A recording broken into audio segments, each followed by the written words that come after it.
This meeting is called to order. We will begin with a moment for prayer and reflection.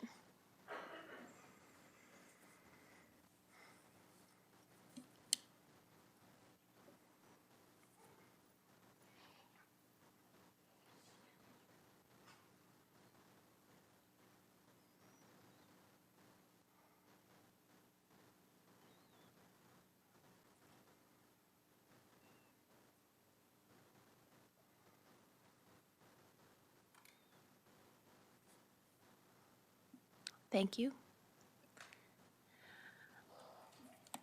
All right, adoption of the agenda. Are there any additions?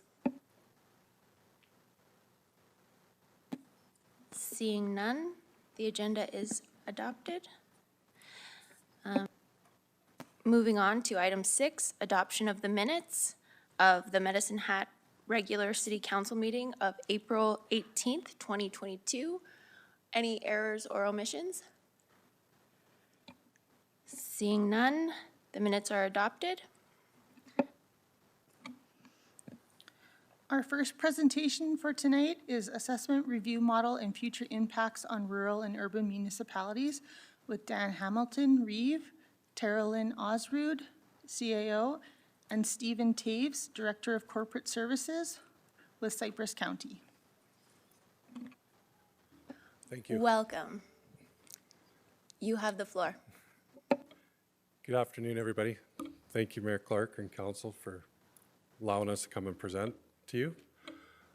Cypress County is worried about the linear assessment, and so are quite a few other counties around. There's lots in here for you to take in, so I know we only got 15 minutes, so we'll let Steve go with it. He's going to run with it, and if you have any questions going through, we'll stop and take the questions for you at any time.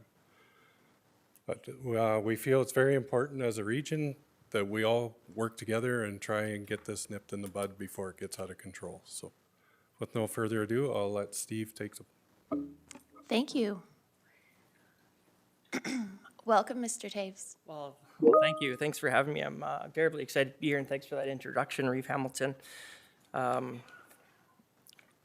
Pleased to be able to come and speak on this today. Again, my name is Stephen Taves. I'm the Director of Corporate Service at Cypress County. I'm also the Chief Assessor. My extracurricular activities, I sit on the Executive Committee of the Alberta Assessors Association. I hold the chair as Rural Director. That's the association that gives credentials, professional credentials to those practicing assessment in Alberta. So literally the coolest profession ever. If you want to check it out, it's pretty amazing. Through that Rural Director chair, I've been also appointed to a group called the Executive Advisory Group. That group is designed, our terms of reference is to give timely strategic advice to municipal affairs and the centralized industrial property assessment. So what does that mean? We help out where we can, we build a team, and we work together to get good things done. So okay, so I have a really short agenda. It's pretty straightforward. We're going to talk about the assessment model review. We're going to talk about assessment and taxation. And through the chair, if it's appropriate, if someone has questions, you're okay asking as we go? Yep, just put your name on the speakers list and I'll call your name and you can ask your question. Thank you. Okay, so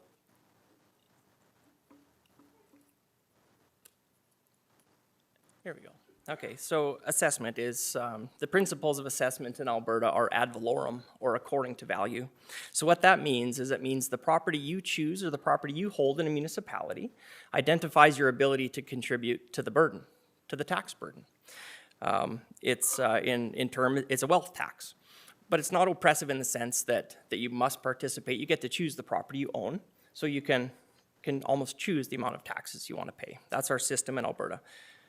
An assessment, the background of assessment, it's to equitably distribute the tax burden.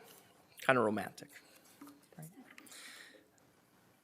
So again here, and these are very basic principles, and the reason why I'm bringing these basic principles back is the last model review left these basic principles. our scope was our scope was far too tight, and we forgot about the basic. We forgot about the foundation we were building on sand. Okay, so assessments, in the very, very simplest terms, assessments should be easy to understand. That way they're accepted when we understand them. Assessments should be generally representative of value found in place. So if you have $1 million house and $1 million compressor, we would expect those to be assessed about $1 million each. Okay, and assessments should be free from tax policy. And here's a transparency piece, again, that when this last model review went through, it kind of left those principles of transparency. There was a lot of hidden things. It was difficult to understand. If I were to receive a phone call and to explain how a piece of machinery and equipment was assessed, I couldn't get it done in 4 minutes. That's not reasonable. Okay. And all of these things, we're in government. We know all we have is trust. So all these things is for trust, to build upon those blocks of trust in that transparency piece. Okay, again, back to the basics. Taxation. Okay, we'll jump into taxation for a second. It's our primary revenue source of our municipalities. I took a quick estimate, and I might get this number wrong. Medicine has about 65% of their, Dennis says pretty close, about 65% of operations, capital funding, all that type of stuff at the City of Medicine. That's about 65%. In the county, we're about 72%. So we're big stakeholders in that assessment model review. That's how we get good things done in the city and in the county. Okay, so just breaking down that trust piece, Sue and her amazing team, her assessor, I don't need to tell you that, but the appointed officer prepares the assessment. Those assessments are then given to the elected officials to help decide taxation rate based on recommendations from the staff team. Okay, so assessments by the designated officer, tax rates by the elected official, and that's the basis of that trust piece. Okay, quite simply, tax rates are determined by dividing the total budget, and in this case, the revenue from taxation divided by the assessment base. Thank you so much. No, was it that obvious? Cheers.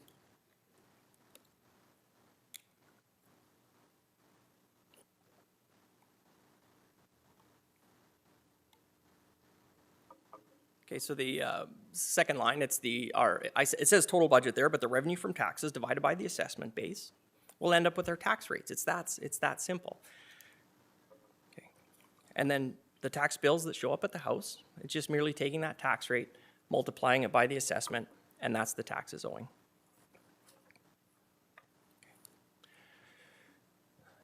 Then we start to compound, and again, the reason why I'm on these basics is these principles were missed. We leapt off. Our focus was too tight in the assessment model review. So section 354, that gives the elected officials some powers and some restrictions on the tax rates they've set, and I'm led to understand that council's been through those steps recently. Right? Okay. So here's the piece that we're talking about. So here's where we start to talk about, we talked about the inputs of the system, the assessments, and the inputs of the tax rates by the elected officials, and we start to develop this assessment system to generate revenue to operate the municipality. In that assessment model, there are market value properties. Again, we talked about that $1 million house being assessed at about $1 million, but when we get into regulated property, that $1 million compressor isn't assessed at $1 million. The regulated rate, it's based on a manual or a set of rules, right? Regulated properties are often, regulated assessments are developed from properties that rarely transfer, so it's hard to have a good representation of what the value in place is. Another thing is these property types are heavily regulated. So by the AER, Alberta Energy Regulator, the Alberta Utility Commission, and the Canadian Radio Television Communication Commission, the CRTC. So there's extra things put upon these properties, and they regulate these properties tighter. There's more rules in how they're developing the rates. Okay. The only problem with that, in a regulated property type, it's very easy to slide tax policy into. And hide's not the right word, but if it's not transparent, I think we're reasonably led to believe there's something hidden. Okay. In the shallow gas, in 2018, there's a shallow gas tax tax rebate initiative. We like our acronyms in assessment and tax. So we talked about that $1 million house. If you built about $1 million worth of pipeline, your assessment would be $435,000. If you spent about $100,000 drilling a well, your assessment would be about $28,000. You know, is that reasonable? Is that fair? The model review actually brought these down further. So at a rural jurisdiction, I guess that's where we were challenged by this model, saying, you know, there's some inequities. We think there's some things hidden. Okay. And same thing for machinery and equipment. That $1 million house and that $1 million compressor is now assessed at $570,000. Right? But there was a good thing about how machinery and equipment's assessed. It gets that fixed and immediate depreciation, so we've got that incentive to get people building and installing equipment. And there's also the back door to recuperate that incentive. So that property, maybe that compressor wasn't worth anything anymore, but the basement was 30%. So incentive to build, except the carrot, and there was the bottom, 30%, so it would never drop below that floor. Theoretically, it could drop to zero, but we only dropped it to 30% remaining. And that represented municipal sustainability. But it seems like that was forgotten in the model review. Okay.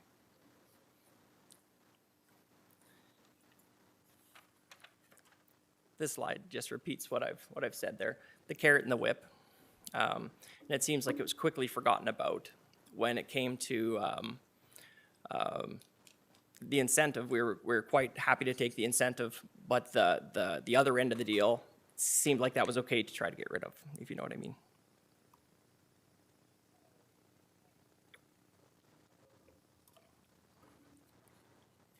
Okay. So on the previous slide, we can see the M&E. I'll take your attention to the M&E age life. This is kind of a technical piece, but if you really focus on the 40% and the 20%, so 20% or 40% to 20% really appears as though it's a 20% reduction.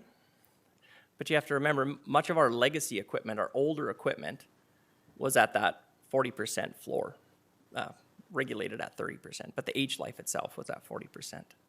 So things like this, things that were hidden was, it looked like there was a 20% drop. But really, when we go from 40% to 20%, that's a 50% change, isn't it? If you have a $400,000 assessment, it goes to $200,000. It's 50% change, right?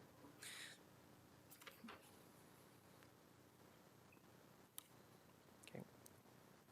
And truly, I guess the point moving forward is, and the reason that we're here is to create awareness about this. It's as one of your regional partners, it's really a critical piece to us. We stood to lose upwards of 24% of our revenue from taxation through this policy. Significant piece, right? And I guess one of the kind of the key statements we're saying, don't fix a perceived tax problem with an assessment solution. And I think that was really what they were trying to do. They were trying to cover an economic type situation through assessment, and I don't think that's the place. Okay. Again, the business of tax policy should not be hidden in the assessments. Rather, the assessment should be representative of about $1 million house and about $1 million compressor. Okay. I'll just reiterate that assessment should be easy to understand. Assessments should be representative of value in place, found in place, and assessments should be free from tax policy. Again, all of these pieces lead towards trust in the system. That's all we have as government. Okay. Once these assessments are built pure, let's call it pure as we can get them, that's the time for the elected officials to start looking at tax rate policies for those different property types. Put levers on each property class or type, if you will. We have a question from Councillor Sharps. Thank you. Quick question. Well, probably not, but, so first of all, yeah, I agree with you. If something's not transparent, then in my mind it is hidden. So let's either be transparent or we're gonna hide it, and if we're not, we aren't. But I really find these conversations right up there with getting my teeth pulled. Like, honestly, like, taxes are painful. if I asked you to summarize this and really dumb it down for me, what is the ask from Cypress County to this council? You know, perhaps that would be a question for Reeve Hamilton. I can answer if you'd like, but Do you have more slides? I have a couple more, if Do you want to finish the presentation? certainly, yeah.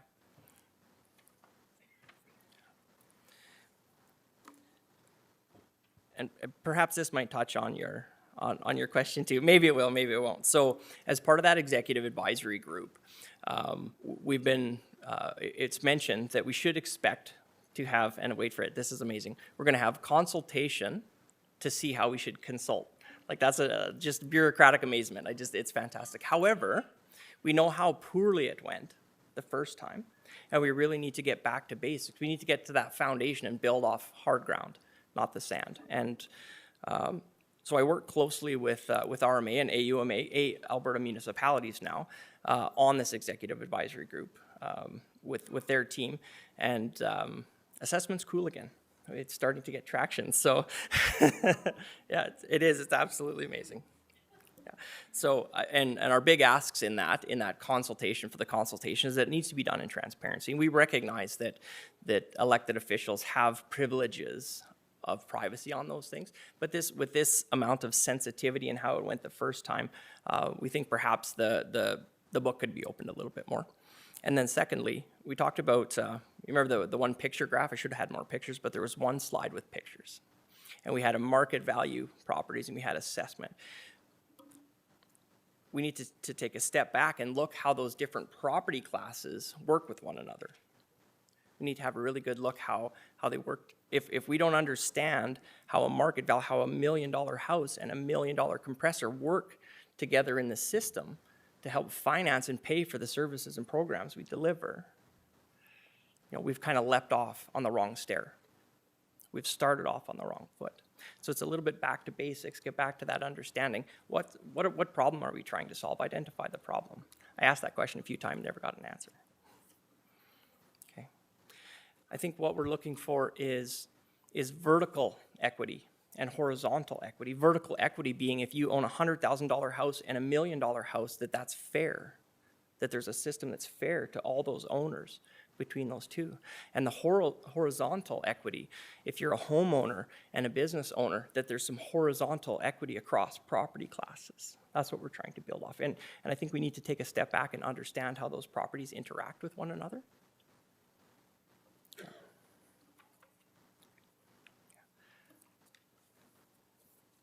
Okay, I do have a question. Can you back up one slide? Possibly two. We'll see. Did I time out? Back room? There. Oh, sorry. Yeah, so you're saying that tax rate power and appropriate restrictions should be the solution. So can you elaborate on that? I think that's where you talked about give the municipalities the levers. Yes. I could probably talk for a couple days on that point alone, and thank you so much for that question. When we start to understand the system, or where we say, you know what, this is going to be the sandbox, this is where we're going to play, then if that compressor is truly assessed at $1 million, and the elected officials, the powers that be, would like it assessed at 0.57, then we can place a 0.57 in front of that tax rate and be very open and show that this is the business we're doing. This is the leverage we're putting on the levers, as you mentioned, on each property class. This is the gearing that we want on that. We don't want homeowners supporting a different industry.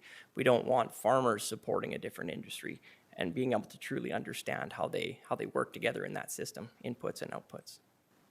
Is that fair? Yeah, thank you. Okay. Okay. Yeah, Mr. Arif, oh, well, Councilor Sharps, is it okay if Councilor Sharps' question gets answered first? Okay. Great question. So, Our ask is awareness. We work together as a region, we work together on projects, and if this assessment review comes through and takes away what our abilities are to work with you on things, we aren't gonna be able to do it. We have projects that we've worked with you with the city, such as South Boundary Road, a few things like that. Rec funding in that, and if this $8.3 million would be the hit that Cypress County would take on a $27 million budget, if this assessment goes through the way it is right now. That is huge. You guys all know what it's like to do your budget, take 1/3 of your budget out tomorrow morning and say, how are we gonna operate? If this goes through the way it is and the way the province is trying to do, there is so many municipalities in Alberta that will be handing the keys to the province within 10 years. It's phenomenal. It's being overlooked. We're finally getting a chance to get in with Mr. McIver.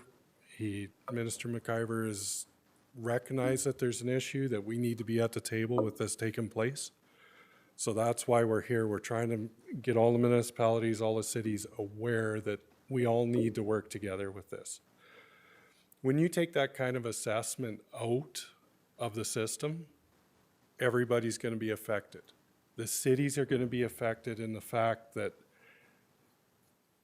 when you lose that kind of assessment, the schools still operate on the same budget. And you take that assessment out of Alberta, it has to be made up by the houses. It's no more oil and gas. So that, the effect on the city alone would be probably 3% a year for school tax would have to go up, that you're gonna have to cover if this comes through. And that's just on what little bit you guys are dealing with the city. So if you appreciate what the rest of the province is, there's billions of dollars out there that are gonna be affected.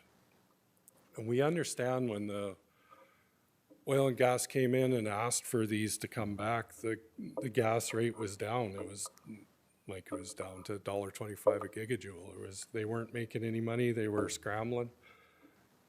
Now it's back up, everybody's running again, the oil patch is coming back, and they still want to come in and have the discount.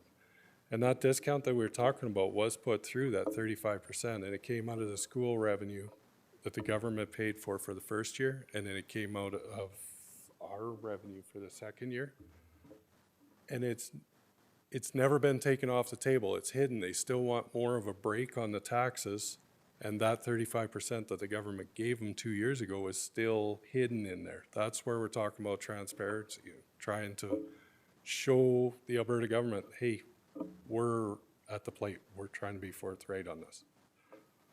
So just to come back, as if I got you correct, Reeve Hamilton, you're looking for our support as a community and as a intermunicipal. I sit on intermunicipal. You know how much I love our region. I think our region absolutely has to work together and be solidified. So is that the ask? That is the ask. Okay. Be aware and let's work together and let's stop this right now before it gets out of control. Councillor Knodel? Thank you, Mayor Clark, through the chair. Nice to have you here tonight. I appreciate your information, both you and Mr. Taves. So I have a couple questions more about the philosophy behind, and maybe this is research for later, but I'm looking for the average person, an explanation for the average person about an overarching summary or Spark Notes, Coles Notes of the provincial assessment review and what their philosophy is for establishing this new system.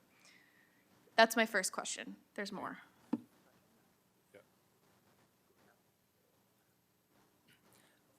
I asked the same questions, they didn't exist.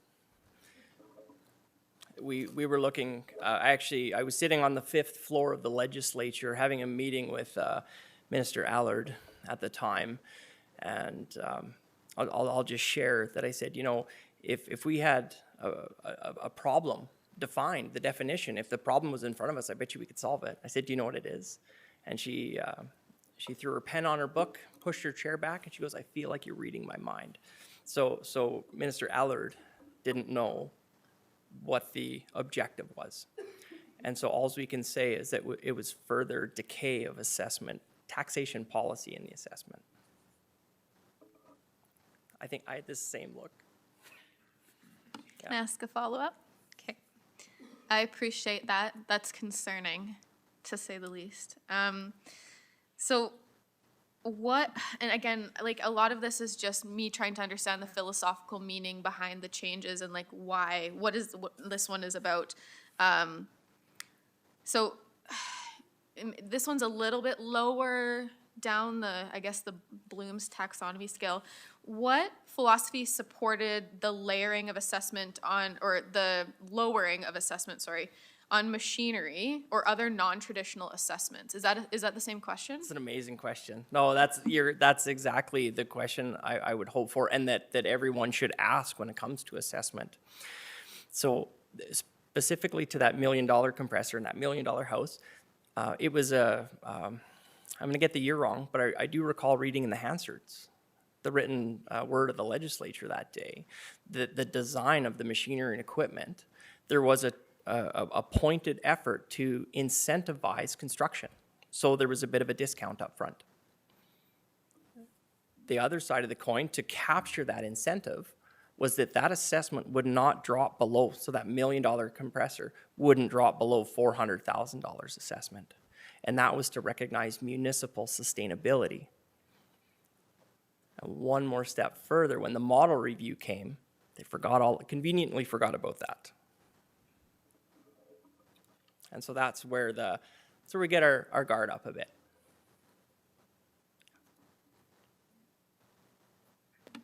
Okay, last one. I have more than that, but I don't want to take up too much time. So you were just talking about revenue potential for machinery and other construction-related things. Does the taxation system consider the revenue potential of that machinery in its assessment?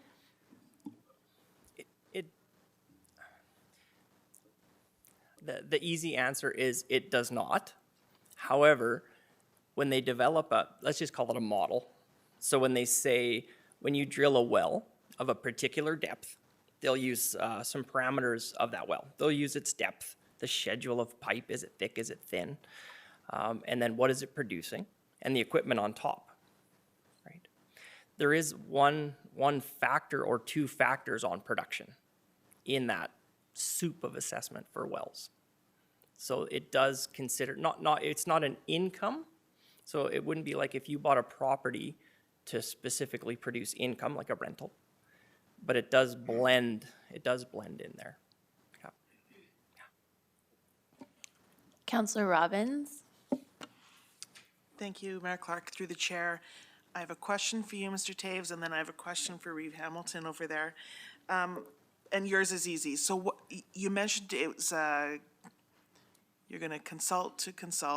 What's the timeline we're looking at for those things to have taken place? It was a meeting in February that was called, we could expect news in spring of 2022, so any time. Great, thank you. Yeah. And my next question is for Reeve Hamilton. We're smiling at each other because we sit on Cypress View Foundation together, so we've been in a boardroom together before. And thanks for coming to my office, Dan. That was really nice of you to do. So my question to you is, where do you see the opportunities for advocacy? Is it meetings? Is it letter writing? Is it participating in the consultation? What ideally does that look like to you? For right now, it's awareness. So when you're talking to other people, you can explain what's going on. And I understand the questions of today because it's taken me a year and a half being with Steve and trying to figure this out. So this is a lot to take in at one crack. But the awareness and being able to speak at AUMA and everywhere else to understand what's going on is the biggest right now. But when we're ready and we need, then we will be coming and asking for letters of support and awareness of what's going on. But at this point, we're still fighting the battle on our ground, but we really felt it necessary that you're aware of what's going on.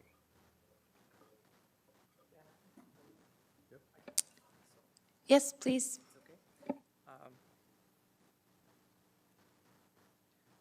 So like I'd mentioned, we work closely with RMA, and through that executive advisory group, the RMA and AM, I think at times we need to get involved as municipalities, and then also we need to look to those bigger governing bodies as well. And I'm just going to do a shameless plug for RMA. There's quite an amazing response to the McKinnon report.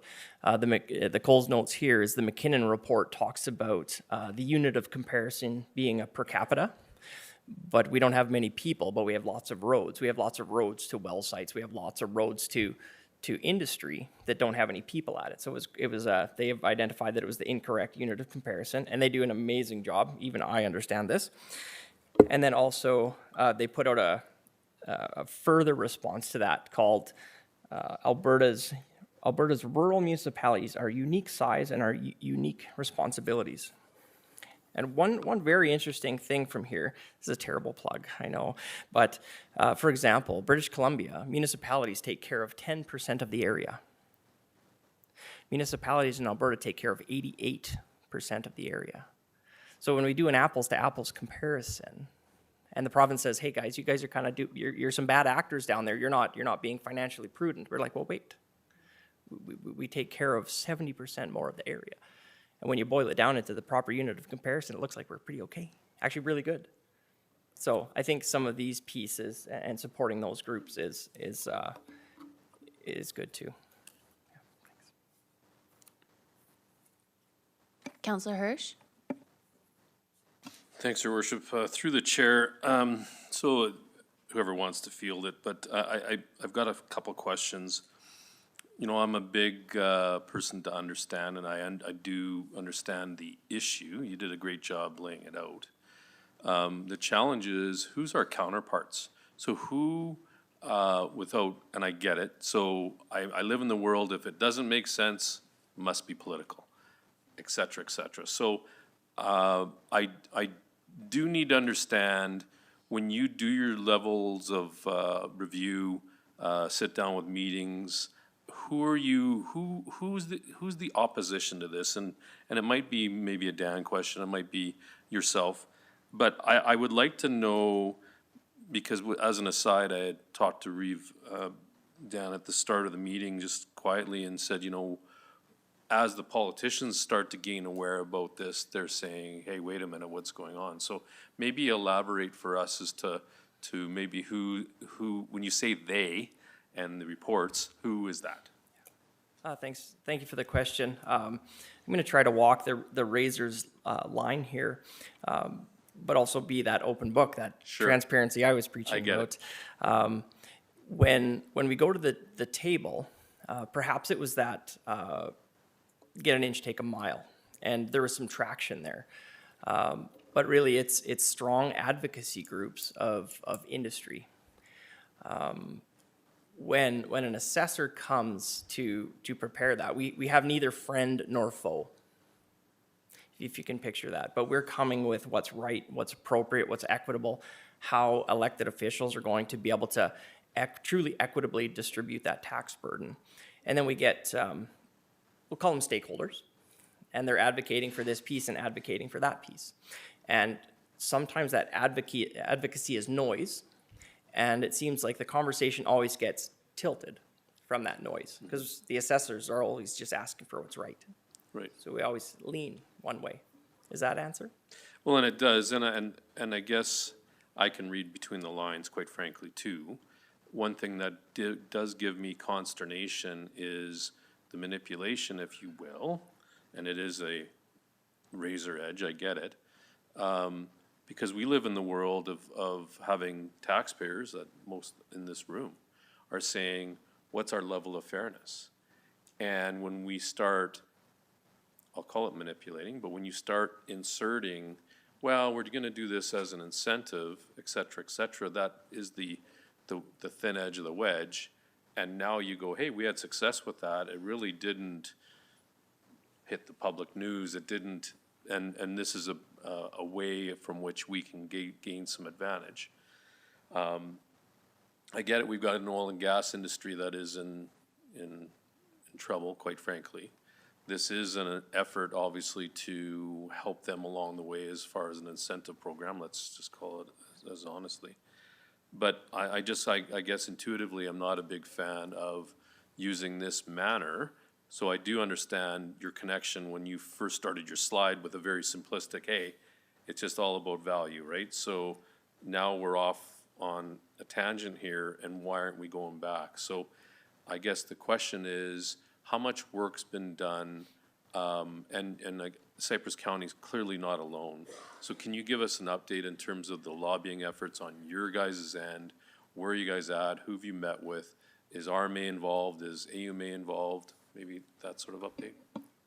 Yeah, part of that, through that executive advisory group, matter of fact, at the time, the president of the Canadian Taxpayers Association of Canada, CPTA, called me and said, Steve, we got to do something about this.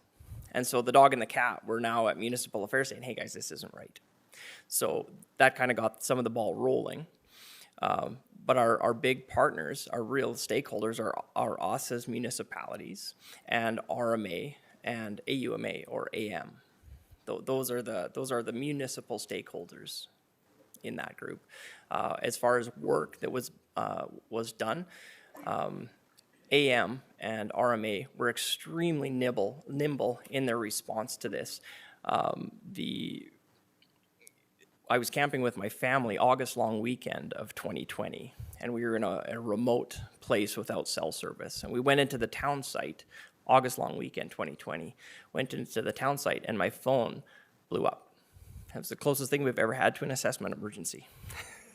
and it was more than 30, less than 50 notifications I got from people alarmed at what was happening. Can you believe this? Can you believe this? So since that day that it was announced, it's been full court press to prepare and respond back to municipal affairs. So just one more follow-up. So has AUMA got some directive by virtue of policy resolution saying we're going to move on this, or is this all in preparation thereof? It's a great question that I'm unaware of. I work with Dan Rude and Jody on this file. They're often in meetings with RMA, and I'm not sure if they have a resolution, but that would be an amazing idea. RMA certainly does. A couple different ones, Per. Councillor Canodal? Thanks, Mayor Clark, through the chair. So I just wanted to do a tip of the hat to Mr. Taves. The way that you desire to simplify the language and concepts is a breath of fresh air, especially of a topic that can be quite dry and yeah, we'll just leave it at that. And then, so where do you suggest the average person go to find information about this topic for their benefit or understanding? I love the question. I haven't. Give me a call. Yeah, absolutely. Information on this topic may be light. If it's not a surprise to anybody that people aren't interested in going and reading about assessment. But it is. Yeah, I think it's asking questions. Through the association, we have in excess of 300 members, and any one of them would love the chance to talk assessment. But yeah. All right, on behalf of council, unless you have any final words? Yeah, Okay. just wanted to add for Mr. Hirsch that some of the lobbying that's gone is RMA. We've done the mayors and reeves for all of Alberta. Package was sent out to every municipality in Alberta after the mayors and reeves conference last time. So we're trying to get the awareness out. Cypress County is running with it and being the leader on it. We just presented to Newell last week for their council. It's a learning curve. There's a lot of stuff in there to understand, and with the new councilors all over Alberta, we're just trying to get out there and help them, but everybody's trying to settle into. So it's a long road to go ahead yet, but we're trying to get it out there. Other than that, thank you very much for giving us the time to present to you today. Thank you both for the presentation. That was really good. Well, very well presented. Thank you. Any questions? You guys have our numbers, just give us a call. We're more than happy to answer what we can for you. That was great. Have a good evening. Thank you. Council. All right. The next presentation.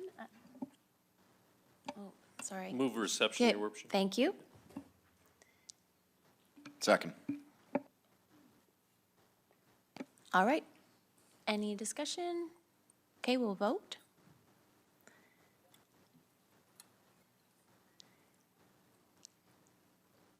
Oh, Counselor Hyder, how do you vote?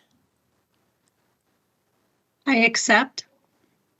All right, that's unanimous. Moving on to item 7.2, former ADM Mill Site Redevelopment Plan 1222 Allowance Avenue Southeast, McNally Associates Limited, and the presenters are Mr. Casey Van Marion and Mr. Joe McNally. This is a bit of a unique situation. The property is direct control, and that is for kind of one-of-a-kind properties with very special characteristics. No decisions are being made here tonight. It's subject to a regulatory process that involves a public hearing, but because it's direct control, there really aren't any criteria or parameters necessarily in the land use bylaw to guide developers. So we're going to get a sneak peek at the proposed development tonight. Sounds good. Mr. Hello. Van Marion, go ahead. Thank you. So the platform at 1222 is a pretty easy concept. We would like to utilize the commodities we have to attract business from all over the world. This city is known as the gas city. However, Medicine Hat has much more to offer. We hold the sun, the wind, hydrogen, oil and gas, as well as biofuels. These products can't be bought with money, and our community has to offer other businesses and to attract people to our city. Looking at the Alberta Recovery Plan, all these are key components in our province to target that and agriculture.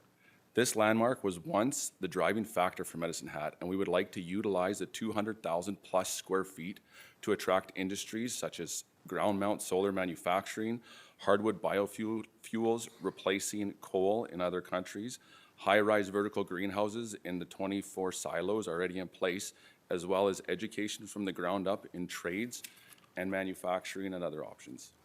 The future is now, and our community is at the epicenter of billions of dollars in projects in the queue. Medicine Hat is unique to where it is kind of where renewables meets oil and gas. 1222's vision is to utilize our commodities, knowledge to accelerate the growth within our community, and once again, not only make this building a landmark for our community, but recognized throughout the world. Thank you. Mr. McNally, did you have anything to add? Okay. And we can see on the screen, it's some drone footage of the Ogilvy Mill property. Are there any questions about that?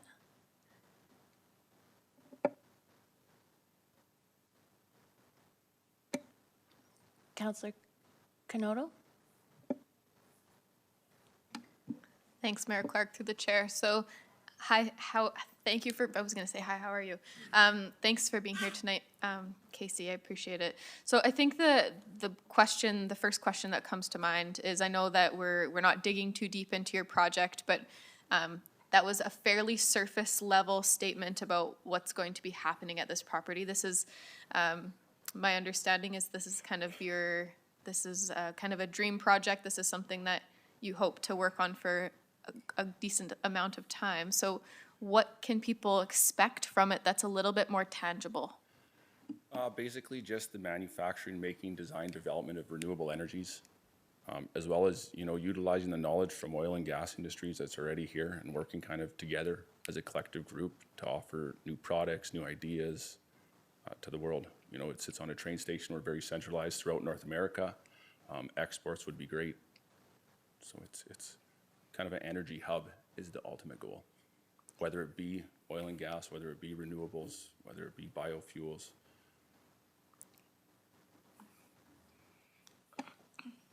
Counselor Hirsch? Oh, Yeah, thanks for that. So is it your goal to create a environment for like an incubator, if you will? So you've got a plot, you've got a building, you've got a mission vision. But when you mention all these areas of involvement, that doesn't mean you're carrying the ball on it. So is this a shout out, a call out of a vision to say, hey, if you've got a idea or a company or whatever you see Medicine Hat as a viable alternative, you'd indicated that, you know, you kind of want people to come and start sharing ideas within the group. Is that a little bit of it? So I've been involved in the ground mount solar industry for about 7 years. I've been to manufacturing plants in Prague, China, Florida, New York. So I'm going to be doing the solar side of things from design, we call it from ground to glass. So from design to manufacturing to construction, I would like to work with other people within those industries. So the building itself is utilized for what I'd be looking at doing, but as well as it's a large building. I can't take up all that space. Counselor Dumanowski? Well, Your Worship, excuse me, thank you, Casey, for coming to present. Kind of like the previous questions, and Councillor Hirsch kind of stole my question, and it was really, is this a launch point for kind of engaging the public, gaining interest, not only of obviously what may be, and certainly if you have it your way, the interests of a council who have the property being direct control will have to approve whatever you put forward. Is this a calling out to gain more interest from the public or investors? And I guess further to that, do you expect to have a website or a platform that people can kind of refer to, or the business community can refer to? I mean, you have to take your business concept to the next level, as the old vernacular goes, but we do have, at some point, if that were the case, tentacles within City Hall, the IMHs of the world and others who can work to bring interest to the area, and maybe as a consequence of that, be a benefit to you. So I guess other than kind of bringing it here and doing a quick launch, it's certainly going to gain Mr. Glant's attention up there, and probably after that, the news and so on and so forth. So we certainly look forward to more fleshing the idea out. And so to that point, I guess, the last point is the next steps. What is your kind of broad timeline or next steps associated with this project? Well, we'll circulate, I think, I'm not even sure if it's in circulation, but we'll be giving you guys something to circulate through for everybody to read in more detail. And then, I guess the next step would go to be rezoning, moving forward that way. Just supplementary. So I'll end with saying it is very exciting to hear that there is even some innovative ideas coming forward with a facility like that. I mean, Medicine Hat, it's a landmark in our community. It's been here it was ironically shut down at 100 years in 2013, but it's been sitting there dormant and ready for somebody to be visionary. And I'm hoping, although we're not making any decisions or prejudicing any outcomes for the future, I'm excited by the ideas that you and your group have, and certainly some of the ideas that you brought forward today would be very unique. And like anything, we always hope that they become incubators for a broader industry and growth in our zone, in our area. So I look forward to what you bring in the future. Thank you. Good, thank you. All right. Thank you. On behalf of council, thank you very much for coming. That was excellent. Your Worship, I'll move that presentation for reception.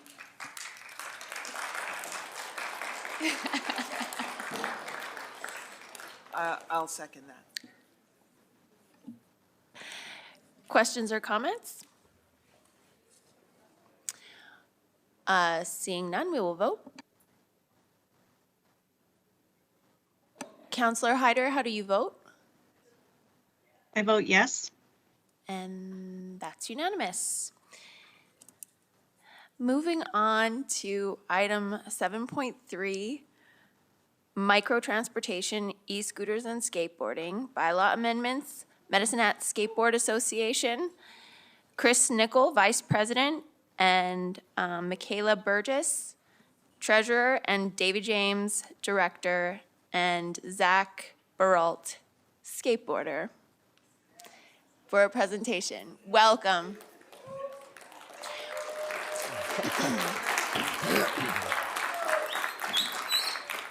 Okay, I don't want to be a super downer, but if it's okay, we are going to hold the applause until the end of the presentation, and the hooting and the hollering. Very well. You have the floor, Mr. Nickel. Thank you, Madam Chair and members of the council. Thank you for reviewing this bylaw and giving skateboarders the opportunity to speak. As you see, I've got a few more people to say some words as well, so I'll just get on with it if you don't mind. I'm sure most of you are aware of the Skateboard Association and what we stand for, but for those of you that may not know, decades ago, skateboarders had a bad image. We were considered, to quote a former council member, creatures of the night, and we were not taken seriously. We were targeted by authorities and chased like criminals. In 2004, the Skateboard Association was formed with a few goals in mind. We felt it necessary to not only promote skateboarding in Medicine Hat, but improve the image that was hastily cast upon us. Skaters needed a voice. We needed help, so we helped ourselves. We helped our community. The MHSA committed to advocating for skate parks and skateboard infrastructure, speaking on the behalf of skateboarders, and providing for our youth by organizing events such as Skate School and Beat the Heat. Unfortunately, the same year, the bylaw was passed, and we didn't yet have a strong voice to be heard. In fact, the bylaw was reviewed and passed before we even had a chance to speak to it. When we attempted to speak at a city council meeting like this one, we were told it wasn't up for debate. I'm sure you can understand how hurtful that was to us. It sent us a very strong message. Being dismissed so readily and considered outlaws by our peers, we are thankful now for the opportunity to be heard. It's been 18 years now and this bylaw is being reviewed. 18 years of skateboarders fundraising for community groups, the Women's Shelter, the Food Bank, and the Esplanade, to name a few. Skateboarders from Medicine Hat have also made a name for themselves across the globe by building houses for the homeless in Mexico and drilling water wells, as well as laying a foundation for a hospital in Africa. It should be apparent that the skateboard community in Medicine Hat is for the most part a respectable group.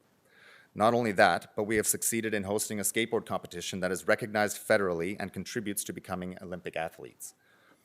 On Canada Day, we harbor skaters from across Canada to participate in arguably the most exciting event Medicine Hat has ever seen. Reviewing or amending the bylaw seems necessary, and I'd like to speak to why it's necessary and what should be taken into consideration. I urge you to take the appropriate time and consideration for this possible amendment. We should be promoting green transportation and a healthy, active lifestyle. This needs to be corrected properly. It makes little difference if the amendment includes plastering no skateboarding signs everywhere. And in fact, it would be nice to get City Council's commitment that they won't cover downtown with no skateboarding signs. It's time to recognize skateboarding as a means of transportation. Skateboards should be treated like bicycles and rollerblades. We shouldn't stop at skateboarding is not a crime.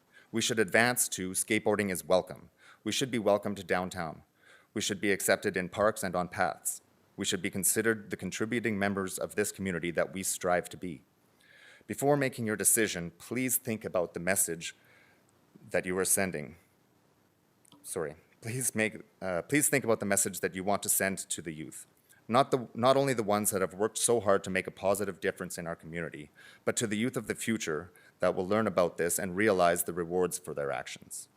18 years ago, the city told the skateboarders, we don't care. For 18 years, the skateboarders have been telling the city that we do care. Let's work together to make this make sense. Thank you. Thank you. Hi. Thank you, Chris Nickel, for the introduction. My name's Zach Barrio, and I've been skating for 2 years, and I've been in the MHSA for around the same time.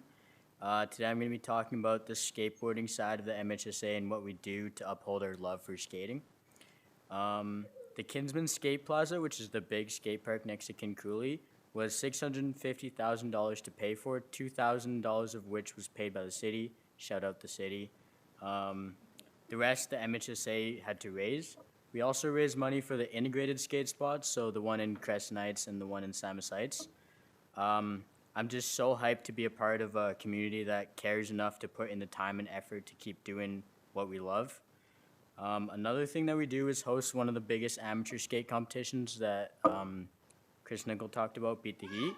We have over 120 competitors and skaters from all over Canada. It happens on July 1st, so pull up. And we've already started planning for Beat the Heat 2022, and I'm so stoked to be a part of it. We're also starting outdoor skate school in a week, and we've just wrapped up indoor skate school at Bay 3 a bit ago. And Bay 3, for those who don't know, is the indoor skate park that our team helped build. And Bay 3 would not have been possible without Tim Hortons, so shout out Tim Hortons. So yeah, we run all sorts of programs at Bay 3, including skate school, which lasts 3 sessions of 5 weeks each. And we all volunteer teaching kids, and we teach like 50 kids, and there's like 20 of us. But yeah, the reason that we're all here today is to talk about this bylaw that says we can't do what we love to do in the specific downtown area. I want to tell a story about one of my big dogs, Colton Stanky, who was shout out Colton. He was leaving his job at Earl's and was skating to his place in Crescent Heights at like 10 at night and was passing through downtown and got stopped and ticketed. I personally have never been ticketed, but I have been hassled by the cops countless times just for skating through, because I go to Crescent Heights High School and I skate through downtown to the park all the time. And like, we've been stopped. I haven't been ticketed, but we've been stopped all the time. And I just think it's so ridiculous and unfair that my whole life, my parents and teachers have been pushing me to stay active and get exercise. And 2 years ago, I would have been at home every day sleeping or watching TV. And now I'm getting punished for staying active and doing what I'm passionate about. We've worked so hard as a team to improve our image, and I just don't understand why skateboarders have been treated this way. Michaela is going to talk more about that. Thank you.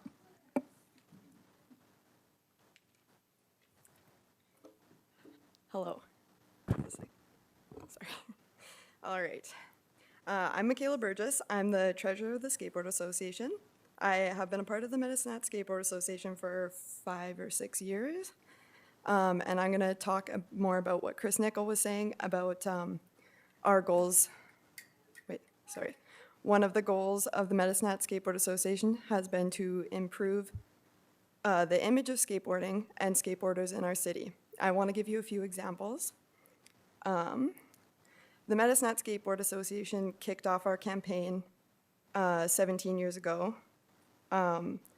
with the Esplanade fundraiser, where our skateboarders did bottle drives to raise over $3,000 for the Esplanade. There are 3 seats at the Esplanade dedicated to the Skateboard Association. One of the plaques reads, "Skateboarding is not a crime." We volunteered and raised money for numerous local charities, including the Food Bank, where we've done fundraisers and volunteered. We're actually going there next Monday to volunteer again. Our annual Earth Day cleanup, we did that last weekend, and we had over 30 volunteers. The Mustard Seed, we volunteered here in Medicine Hat for the fall fundraiser last year, and we've also done work at the Calgary one. We sorted clothing and volunteered at their shelter. Can I have this? Okay, cool, thanks. Sorry. Good stuff. Okay. We've done work several times at the Prairie Gleaners, where we've packed bags of vegetables, and we've also helped chop and sort the vegetables. We've done work with the Women's Shelter. We've done several bottle drives for them. The Santa Claus Fund, where we helped pack boxes and wrap boxes. And we also did the Big Brothers and Sisters Bowl-a-thon. Our team has done several international humanitarian trips. We took 40 skaters to Nigeria to lay down the foundation of a school, drill water wells, and make improvements to a boys' home and an orphanage and a school. This was actually featured in a 12th grade social studies textbook about young people making a difference. We've done 3 trips to Mexico to build homes for families in need. I was part of our last trip where we volunteered at a girls' home that was taking young girls out of sex trafficking. We found out that they were in need of quinceañera dresses before we went, so we did a public awareness campaign, not expecting much, but hoping we could at least bring them a few dresses. The city ended up, like, people throughout the city ended up donating 169 dresses. It caught people's attention and was actually featured on the CBC News. As you can see, the MHSA has worked hard and been intentional about improving the image of skateboarding. I'm going to introduce Davy James, the MHSA director. Hi, guys. Thanks for giving me this opportunity to conclude. I'd like to take a moment to thank all our supporters who showed up today. I can see there's a huge cross-section of support, multiple generations of skateboarders, families, supporters, people that believe in the Skateboard Association. We also have a live feed on right now, so there's a couple of the homies from all over Canada that skate. Checking it out. First of all, I'm grateful that we have some more aged skaters that are advocating on behalf of us, and they were able to shine a light on how skateboarders felt when bylaw 3506 was implemented. But now I'm going to talk about how we got here. About a year ago, there was a young skateboarder named Noah Kobogan. He took the initiative to raise awareness and look at changing this bylaw. It's important you know this kid was 15 years old when he did this. And he didn't really even seek any advice from us. He just created an Instagram account called Legalized Skateboarding Medicine Hat. Pretty cool. We noticed this initiative and we decided we're going to be alongside him for this journey. So Noah and I had the opportunity to confer with, at the time, Councillor Chris Samraj and Brent Secondiak, the operations inspector for the police service. So we also, before you guys were all up here, we were able to do a little bit of a survey of all mayoral and council candidates about this bylaw, and we had pretty good support, so thanks. What else? Yeah, I'm just going to highlight some of the points that Noah brings out in his social media. So, City of Calgary, they changed their bylaw about 2 years ago, and it's, from the looks of it, done nothing but bring more vibrancy and made downtown better. So hopefully MedHat can catch up. There have been a lot of studies about the crime rate and the effect of when skateboarding is brought into an area. So crime doesn't like attention. And we're most certainly the eyes of the underground. University of Leiden study on Matter pointed out skateboarding's often overlooked in crime and desistance efforts.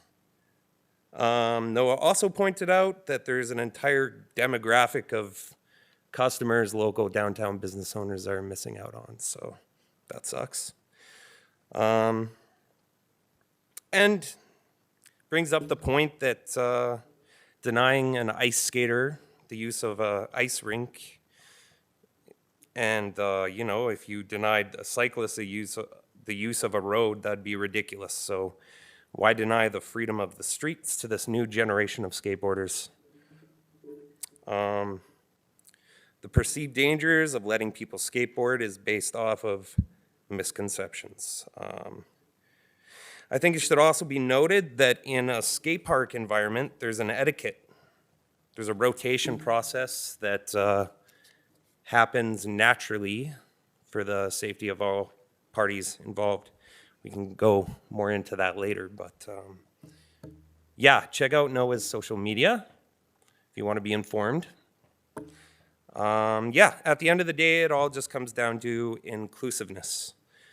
And the people that belong to the subculture of skateboarding have not only put long-term efforts towards making Medicine Hat a mark on the map, but also making our community a bright, shiny, rad place, right? So, yeah, I'm going to be completely transparent. If you repeal this bylaw, you know, I'm sure there's going to be growing pains, but the subculture of skateboarding is so much more than putting dents in handrails or spraying graffiti on abandoned train cars. It's a form of transport. It's a sport that keeps all ages in shape, for the most part. And it's a free form of creative expression that's heavily immersed in the music and the arts scene. Yeah, city grows from the inside out. We're asking that you help us, help you make downtown cool again. For the love of God, give little Noah his shining Kevin Bacon moment. Yeah, and we're gonna have a little pizza party out at Memorial. You guys are welcome to join us in celebration of this getting passed. But yeah, thank you. Thank you. We do have some questions before we start.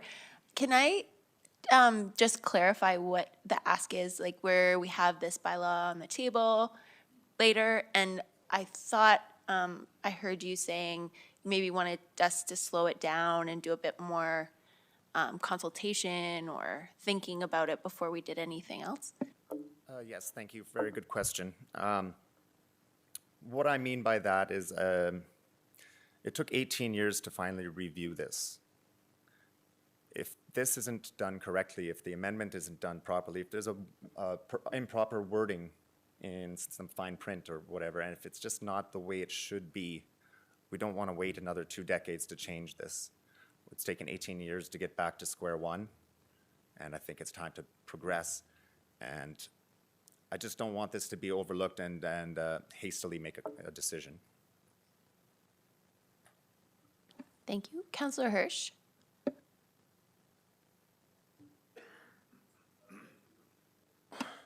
Thanks, Your Worship. And this isn't, I'll just give you a little bit of a history on myself and involvement, quite frankly. So back in the day, I actually worked for McMahon in my day job, McMahon Youth Services, and I see a few people that I won't mention, Mr. Kowalchuk up there, but heavy advocacy back in the day in terms of the development of that skate park. And McMahon, quite frankly, I was one that made the phone call to Inland Concrete asking for donations. So I'm very passionate about the skate park. I really am. I was there for the opening, the whole thing. So, so you've got an advocate in me. The biggest challenge, and the reality is I sat on council in 2004 when that bylaw was passed. So I appreciate, you don't have to explain reputation to me at all. I don't equate skateboarders as criminals. And I think that's the part you're trying to express. I don't make that connection. I think absolutely it really is foolish to make that connection because it just doesn't bear fruit. So the image, the integrity, the reputation, I'm not really paying attention to because that part I think is intact. You guys have done a great job. I've been around. In fact, our former Mayor Vallely had a picture in the city report of him standing on a skateboard. So all that aside, I think the passion's there. You guys have definitely proved it with the passion and your volunteerism for sure for me. The thing that I need to understand though is the counterpoints to the points that you guys are trying to make is that you had mentioned, don't deny a cyclist, the road. Well, I guess the challenge is knowing that skateboarders typically are going to be on the sidewalks. So I'm not talking about safety from the criminal aspect. I'm talking about safety of others that have a family walking down the street, little 2-year-old girl, boy, whatever, that a skateboarder inadvertently, they dart, that sort of thing. So help me understand the counterpoints to the points have been raised to the opposition of having this. And I guess the second question is, with your proposals, are you, and to your point, Chris, you indicated, hey, I want to get this done properly, and I'm actually the biggest fan of that as well. Because I don't really, I think to do it properly, it needs to be done right.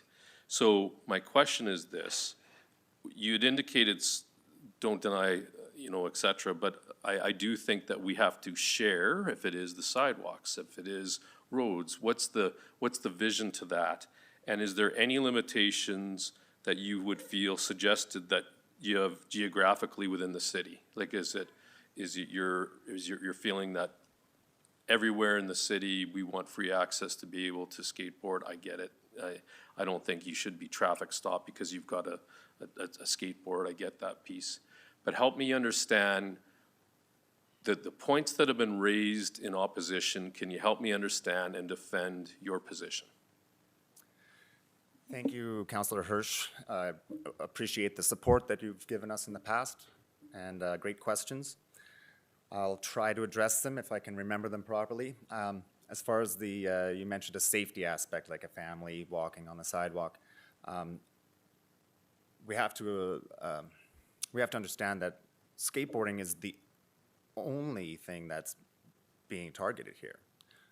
There's those mini scooters, not the e-scooters, just the actual scooters, self-propelled ones, or push ones. Bicycles, they're on the sidewalk as well. Bicycles can be just as much of a hazard to pedestrians as skateboards, if not more, because you really can't hear them coming. You will always recognize as a skateboarder coming, so it is a bit of an alarm there. Skateboarders don't want to run into people. It hurts. It hurts both of us, right? So we will be, you know, think about it as not skateboarders, but human beings, citizens. They're trying to share the road, and that's what we want. We don't want to be targeted. We do feel targeted. We feel like there is unfortunately, sometimes an overreach of power, not an overreach because there is a bylaw in place, but it seems unnecessary. It is unnecessary. Things like, you know, like let's say Memorial Park, there's paths there, can't ride there, but why not? We're not trying to be disruptive. We're not trying to be menace. We are just trying to do what we love, and for the most part, it will be just transportation, as you'll see. And I think if you speak to other municipalities, like Calgary was one of them, if you speak to them, there's more pressing matters. There's more safety issues downtown, and I think we can all agree in Medicine Hat as well. There are other safety issues with different demographics downtown these days, and skateboarders are not to be worried. It's such a minor worry for safety. Did I address all of your questions? I can't remember if there was a second part. Well, and you did. I guess the supplement to that is that was kind of the option available, was the development of the skateboard park, because there was feeling within the community that they had no place to do tricks, to do all the things that skateboarders love to do. So you can understand now, and if there's any perceived trepidation, it would be, you had mentioned on it, is that you want it to be the safe transportation. You should be able to hear me click clack, I get that part. But what ends up happening is now if this moves through, I guess there would be the counterpoint saying is that the tricks are now gonna be done in the front of in the sidewalks or whatever else, and up on rails, and I get it. So now we have to almost think about, because the tricks could do damage, that sort of thing, and if it does, what does that look like? So I'm not opposed to the idea, and I'm not advocating on behalf of the counterpoints. I'm just saying, let's get that down to the points that the opposition would be able to raise, right? And get an understanding as to, if you're saying, hey, this is a conduit for transportation, I get all that, I appreciate it, I actually accept it, in the fact of doing e-scooters, et cetera. So, and e-bikes for that matter. Again, the idea that you've got a bell on bikes and that sort of thing. So some kind of early warning, I get all that piece. But I just needed to understand, to the points that were raised, again, the reputation aside, immaculate. I'm very proud of the efforts that everyone's done. So I just wanted to get to the kind of the source of really some of the issues that might be at hand. Thanks. Thanks again, and I would just like to touch on that, and that is basically the reason I want everyone to really think hard about this, because it does have to be worded properly. It has to be well thought about. So, yeah, it's not a simple decision to make, I understand, so I'm glad that you're giving us a chance to speak. Counselor Knodel? Thanks, Mayor Clark, through the chair. I appreciate all four of you coming and everyone that's in the stands. I think it says a lot when a whole community comes out to talk about a concern and to advocate on behalf of the stance that you take. So I wanted to just start by summarizing what I heard from your group. So I'm really hearing a story of community and seeing it in the current moment. Also, from my perspective, not only a story of community, but a story of family. I know how many of you, Terrence and Larissa, have fed, and it's a lot. Resilience, well-guided leadership, etiquette and communication. So again, you're telling, mentioning to Councillor Hirsch that it's not just a matter of the skateboard, it's the human being on top of the skateboard holding the board. There seems to be, for the last 18 years, goals and a vision of intentionality, trying to educate and participate in the community in a way that people become connected to and can understand, because before that it was just a stereotype, and I think that not much progress can be made when you're just judged by a community. So I think that there's a lot your group has taught us, and I think that a Medicine Hat Skate Association is a leader in regards to skateboarding communities all across the province, and as far as your trips to other countries. So I have two questions, and any four of you can answer this, but it's more representing or educating those who may not understand you or may not understand why you're here and why you care so much about your skateboard. So why are you part of this group? And what do you want the community, specifically naysayers, to understand about your community? Thank you, Councillor Knodel. Yeah. Great questions. Sorry, I'll try to remember them as well. Our group, the reason I'm part of this group is because we didn't have support like we have gained in the last 18 years.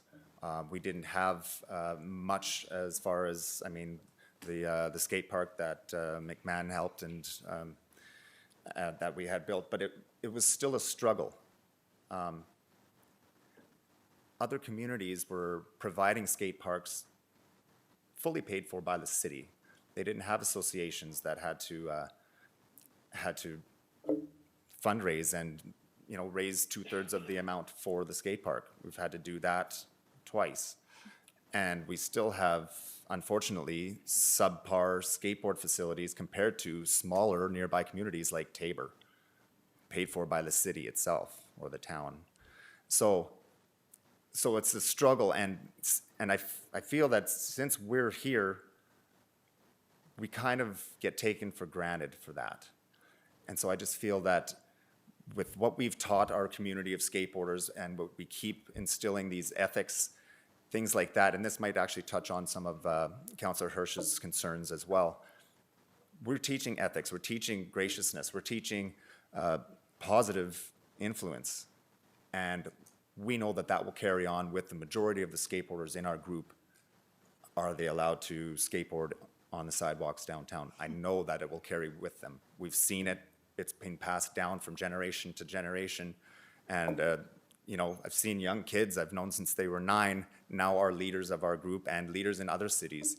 And they're just doing great things with the things that they've learned. So that's what it means to me. So the second question, what do you want the naysayers to know to help them understand why you're here or why this bylaw isn't serving the community? I believe it's outdated. Other communities have found that as well, as Davey touched on. There have been studies that show skateboarding being brought into a situation has reduced crime and other negative aspects of communities. I just think that we deserve the chance.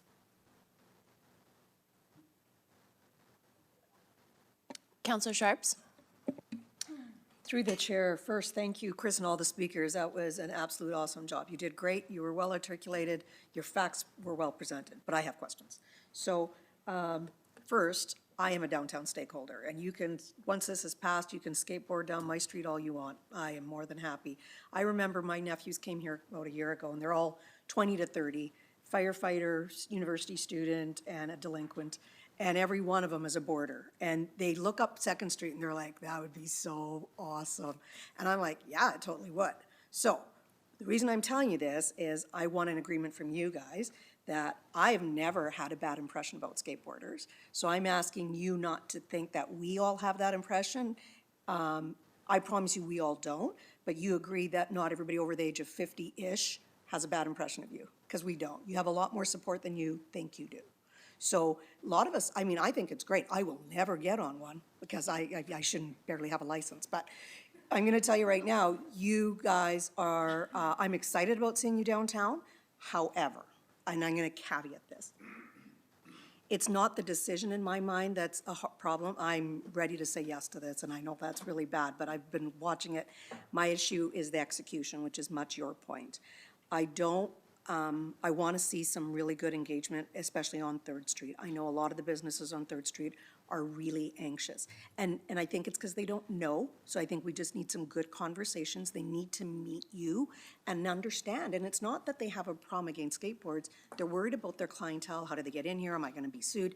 And it's just a matter of education. Because when I talked to a few of them last week, they're like, oh, they didn't know some of it. And I don't know either, right? But just know that I think you're more welcome. I've never had a bad impression. I don't know any of my friends that have had a bad impression. So I think times have changed. I mean, I think the reason you're here is because you're in a different era. Like, we want to see change. I love all our community groups that focus on recreation and, you know, health and wellness. I think this is fantastic. And you're doing everything and picking up the tab, and we don't have to. So you make us look good every day. So I want you to know I shouldn't say this, but you have my support. I just ask that you support the community back, and let's talk to those people down on 3rd and 2nd and, you know, really educate them and help them pass their fears and maybe get them on a board, and they'll see the, you know, the difference. Okay, maybe not, but that's. Thank you, and I think we have our new mission statement for the next couple of years. Counselor Van Dyke? Thank you, and through the chair.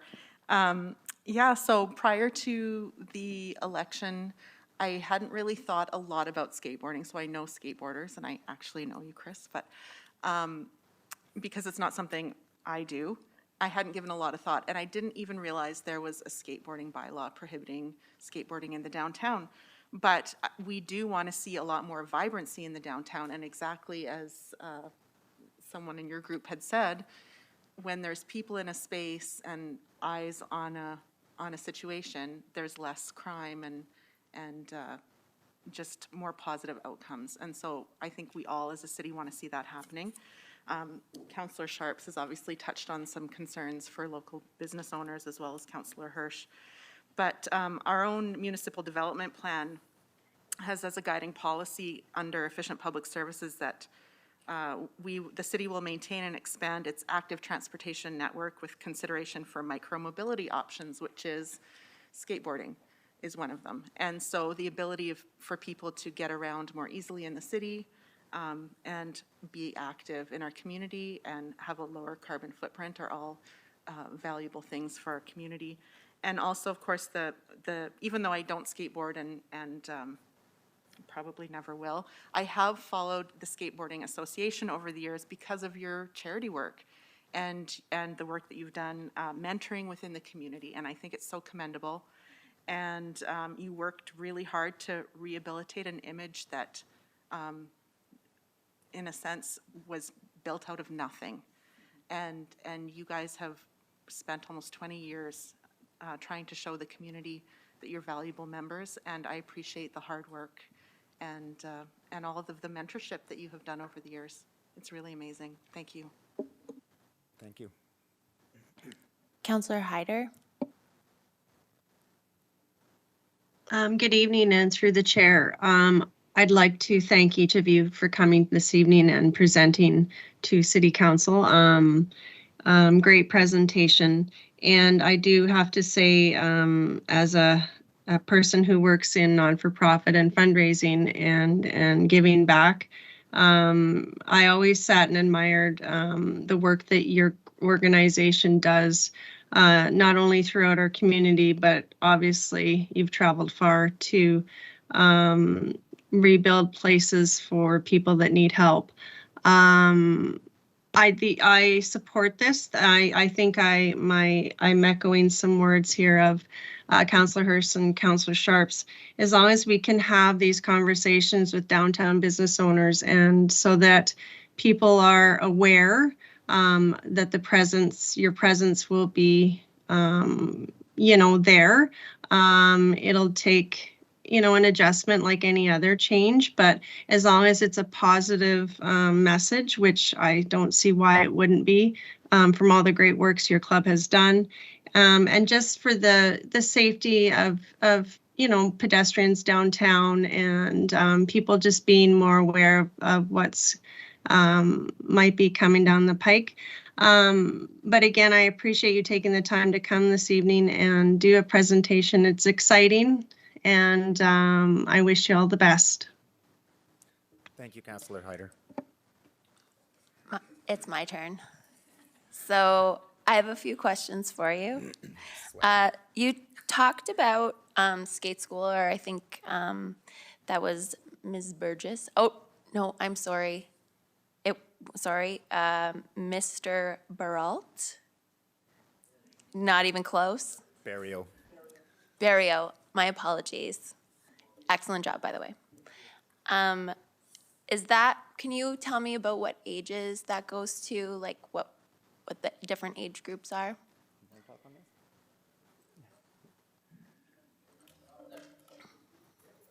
It's like pretty much all ages, like 5 to I don't know, 11, I'd say maybe 12 even. Yeah, and then the older skateboarders then train the younger ones. Do you now, or would it be possible in the future to integrate some rules of the road and skateboard etiquette into that type of skate school? Yeah, that's actually, we already kind of do that. One thing that I teach the kids is when you lose your board, you gotta yell board, in golf. When you lose your ball, you go 4, and when you lose your board, you gotta go board. And so we teach them that. Sometimes if you're looking the other way, and it's really bad if you get a board to the shin or the ankle, right? And so you got to make sure, and if you hear board and you turn around and then you see a board coming, then you won't get hit in the ankle. So, yeah. Yeah, that makes a lot of sense. And I was also just thinking in terms of, what the proper etiquette is if you're passing someone on the sidewalk, that kind of thing. So that's really good to hear that could be, is already part of what you're doing. And then you mentioned integrated skate parks, and you built 2 already, and I think there's maybe plans for some more. Can you describe what you are referring to when you say integrated skate parks? So I'm pretty sure it's just a smaller skate park that's just kind of planted somewhere where it's not really in the way of anything, and other people can come and just hang out too. And it's the one up in Samus Heights is actually it's literally just a rail and a ledge, and so other people, and it's by a park too, so other people can come and just sit, and it's I think it just means it's integrated into an area. It's not yeah.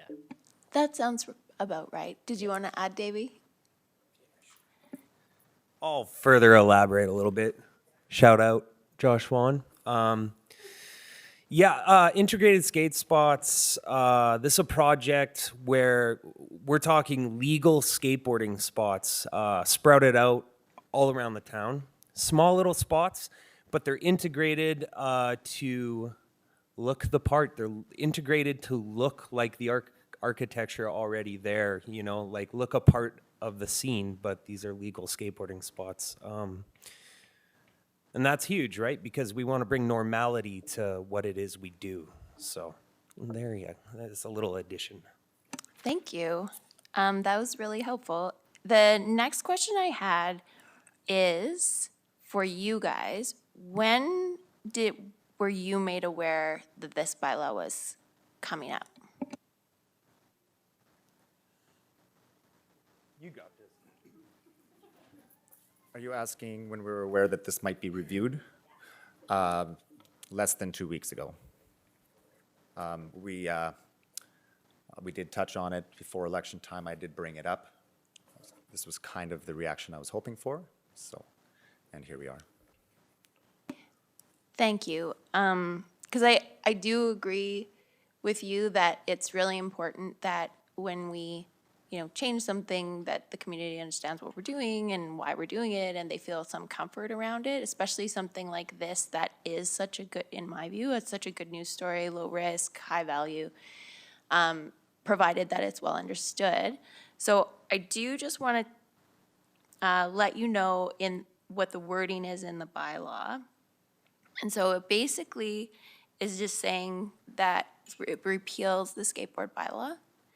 And then it says that you can't skateboard if on a sidewalk where there's a traffic control device indicating that skateboarding is not permitted. So that's maybe what you were talking about when you're saying, don't just like repeal it and then plaster the town with signs saying no skateboarding. And then you can't skateboard on a sidewalk in a manner that interferes with another user of the sidewalk. So that's like whatever, or on a roadway. That's fair. So I guess I'm reticent to delay, I'm supportive of repealing the skateboard bylaw, and I'm reticent to delay it. But what I'm wondering if we can, like Councillor Sharps was saying, maybe start speaking with the community and kind of getting, and I know you guys are doing that anyway, and then if we didn't get it right, then we continue to be in communication and we can, make sure that we can make the necessary adjustments, provided that it passes. Is that something of what you were looking for, or was it something else? You're correct. That is what I was hoping. I think that it's important that our line of communication stays open on this. As with anything, you hate to review something and then it just gets stuffed away under the rug somewhere for the next 2 decades. So I appreciate your understanding. Okay, Councillor Robbins. Thank you, and through the chair, I actually wanted to provide some reassurances to you, Mr. Nicola. I've heard everything you've said, but I sit at the chair of Public Services Committee, so I wanted to just highlight some things that happened there that I think you'll probably want to know. So first of all, I should thank the Public Services Committee. Managing Director is sitting right behind you there, Mr. Mastal. We did suggest as a committee that this was a priority for us to look at the skateboarding bylaw. So what's been going on behind the scenes has been happening, bubbling up through the committee, and so that's probably why you haven't heard about it until recently. The city did canvass other cities' bylaws to see what they had. That's in the information package that is the open package, that's at page 58, so what other skateboarding bylaws said. The city also took the time to talk to Medicine Hat Police Service regarding enforcement, any tickets or anything like that, and that's contained in 59. So that background work was done before the committee saw it and suggested it come to council today. And I should also give credit where credit is due. The city solicitor drafted the bylaw. They're quite the experts in drafting bylaw, and so they did draft the bylaw. And also at our meeting, we had some discussion about whether we thought the new bylaw would mean more tickets laid, and if that would make an increase in the volume of prosecutions and And that was viewed as not a serious concern that we had because of the amount of work that's been done to teach skateboarding etiquette and the responsible skateboarders we had. So we did have quite a lot of information that maybe it's contained within committee stuff, and so it doesn't always bubble up. And so when I get a chance to sort of, first of all, I'll thank Public Services for the work they did, and the city solicitor for the work they did as well. But we did have a little more of that background information, so I just want to reassure you that those thoughts had been given to this bylaw. Thank you. Thank you. I appreciate the explanation and for the work that you've done. Councillor McGrogan? Thank you. Through the chair, just a comment. I don't have any questions. First, thank you to the 4 presenters, and it's so amazing to see so many people here that that have such a passion for this. And I heard at the beginning, you know, the feeling of a subculture almost because of the bylaw, and you know, I've been listening to the presentation, and I can't help but think that maybe that was a good thing, because it really seems to have unified you guys in a way, folks, in a way that brought you a new identity. Like, you've been working on your image and your identity, which makes it a lot easier for us as decision makers to actually make the decision. So I want to applaud you for the work that you've done in the community. The etiquette piece, I think, is really important, and you know, the consultation with downtown is a big deal. And I just want to encourage you not to fall asleep at the switch, and commend you on a fantastic job at switching your image around. And keep it up. Thank you very much. Councillor Dumanowski? Well, Your Worship, I appreciate the opportunity to hear the presenters today, hear the presentation and the voices of the skateboarding group today. I will say, I'll start off, I don't know if it was Davey or Zach used the word rad. I thought that was cool because that takes me back to high school. I'm glad that that vernacular is still around today, and I mean that genuinely, by the way. Even though I'm an older guy now, I like the cool language, so thanks for bringing it back today. I like the idea. I'm going to start with the comment, and I can't remember who said what, but we needed help, so we helped ourselves, and it goes back to that image that you spoke about, and all of you kind of touched on. I was here in 2004. You know that. Everyone in this audience knows that. I'm here today, but I'm here with a different lens, different view. I have children of my own now. My oldest would have just been born in 2004. I work with youth. I worked with them then. I work with them now. I have children who are interested in skateboarding. Your lens, and it's funny, your view of things shifts, and a lot of it can be based on external factors, internal factors, or a little of both. And certainly, I'm educated to that today, for sure. I was at the same election that these folks that have the privilege to be back around the table or here at the table for the first time, they got to hear from the citizenry.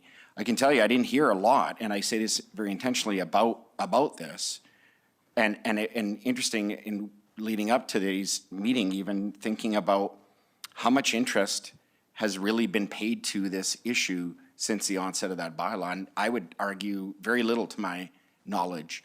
And I would say that is largely due to everything that you celebrated today, and that is that you're working on the imagery. And please know, as someone said over there, even though elected officials of the day put in bylaws and we have to do all kinds of things, sometimes those decisions aren't based on a black and white view of things. Sometimes there's a shady gray, but we have we're put in the inevitable or enviable position of having to make a decision. And at that time, it felt right. The community called for it. A lot of the comments I heard today from past and current or new elected officials around the table are ones that go through my mind. I won't repeat them, but I reflect on the words etiquette as being one of them, getting this right, ensuring that all the effort that you've put into enhancing, I'm going to call it, not correcting, but enhancing the image of the Medicine Hat Skateboarding Association isn't lost. No one that's lived in this community and listens or reads a paper or watches the news would have been lost on all the work that you guys do. It's incredible. It absolutely is. And to hear the stories from these younger ones behind you, going to other communities and places is impactful, and it certainly it's brought back into our community. I'm sure Mr. Berrio walking up there is very proud of his son today, and you've done him proud as well, Zach. I can tell you that as far as what we need to do as a council is to work with you, and you need to work with us to ensure that we do get this right, because my fear is that we rally around a change and we don't have a unified direction, and then we're in a short period of time hearing from the community who have concerns, and now we're having to look back at our bylaw, and that would be the last thing we want to do, because, you know, my first thought was, if it ain't broke. However, if the feeling of inclusion is lost because of that bylaw is in place, if the feeling of accessibility, mobility, movement, freedom, expression is lost, then we have to do something. And certainly, I'm here to learn by your guys' call for action and change, and look forward to the debate at the time. Thank you. Thank you very much for your understanding. All right, that's all of the questions that we have. I thought that you gave an excellent presentation, and I really appreciate that so many people from the community came out, and of course, shout out to the homies on the live stream. And I am genuinely so proud of what you guys have accomplished in our community. So I really appreciate it. Excellent job. Thank you.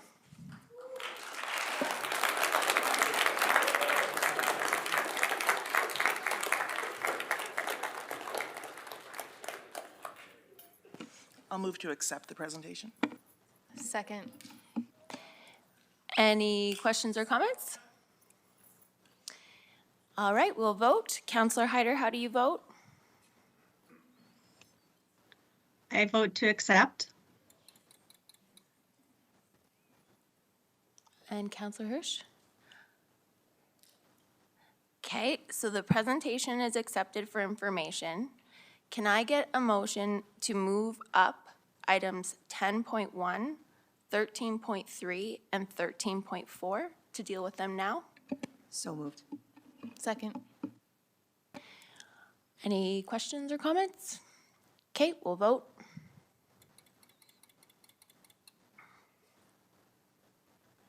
Councillor Hyder, how do you vote? Yes. That's unanimous. Moving on to item 10.1 under reports, Public Services Committee. Did I do the wrong one? No. Public Services Committee, April 25th. There are 3 items, 1 for adoption. I move the acceptance of the report. And I second. Questions or comments? Councillor Hirsch? So just for clarification, and maybe the audience needs to understand this too, so it sounds like we're gonna move first reading tonight, so we're not necessarily doing second, third reading tonight, correct? Gonna allow the opportunity, like you had indicated to Mr. Nicol, to have some dialogue, or are we requesting move to do all 3 readings tonight? I'm happy to do either. Someone would need to make a motion to do all 3 readings. The only, I appreciate that, and I guess the only thing I'm saying is that we had a presentation here on behalf of skateboarders. As far as a balanced decision, we need, if there's any feedback within the community, quite frankly. So I would be one to certainly put it on the docket, have discussion tonight. We can even pass first reading, allow it the opportunity for rebuttal if there is any in the next 2 weeks, and then go from there. It's my humble opinion. Councillor Knodel? Okay, my initial thought was to motion that, and this is not permanent in stone, but I just thought we could motion that staff connect with leaders of the skate community to ensure a fair balance between their goals and our planning and community communication. So I don't know if it would be worthwhile.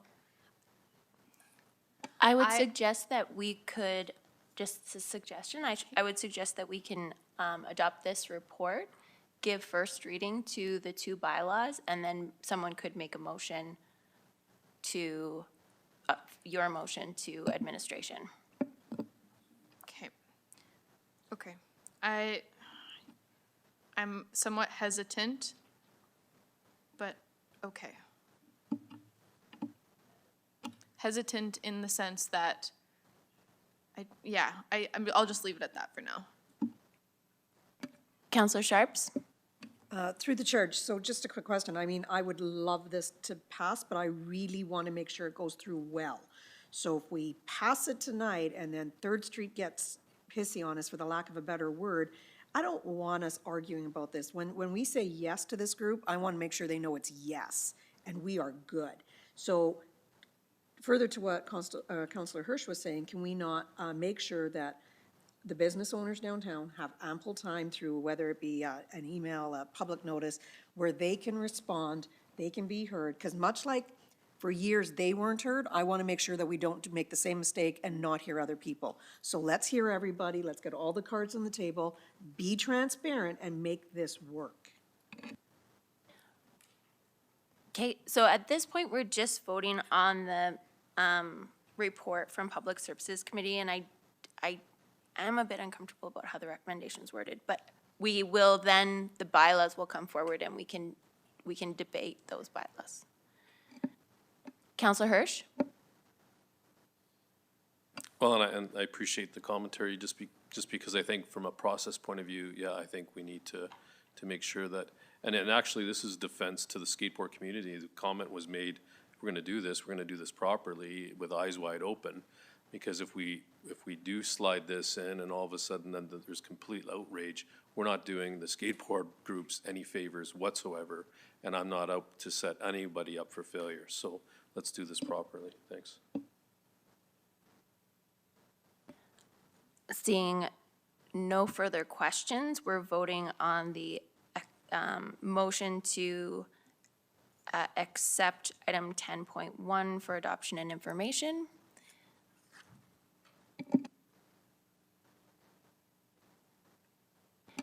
Counselor Hyder, how do you vote? I vote yes. That's unanimous.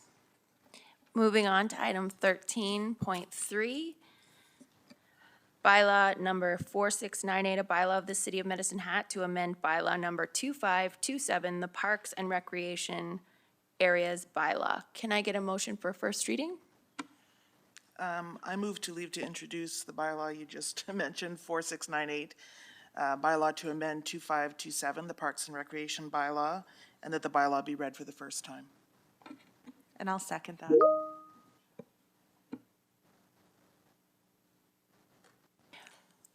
Okay, so now do we have any questions or comments about that one? I will note that that is the e-scooter one, so that has nothing to do with the skateboards, so.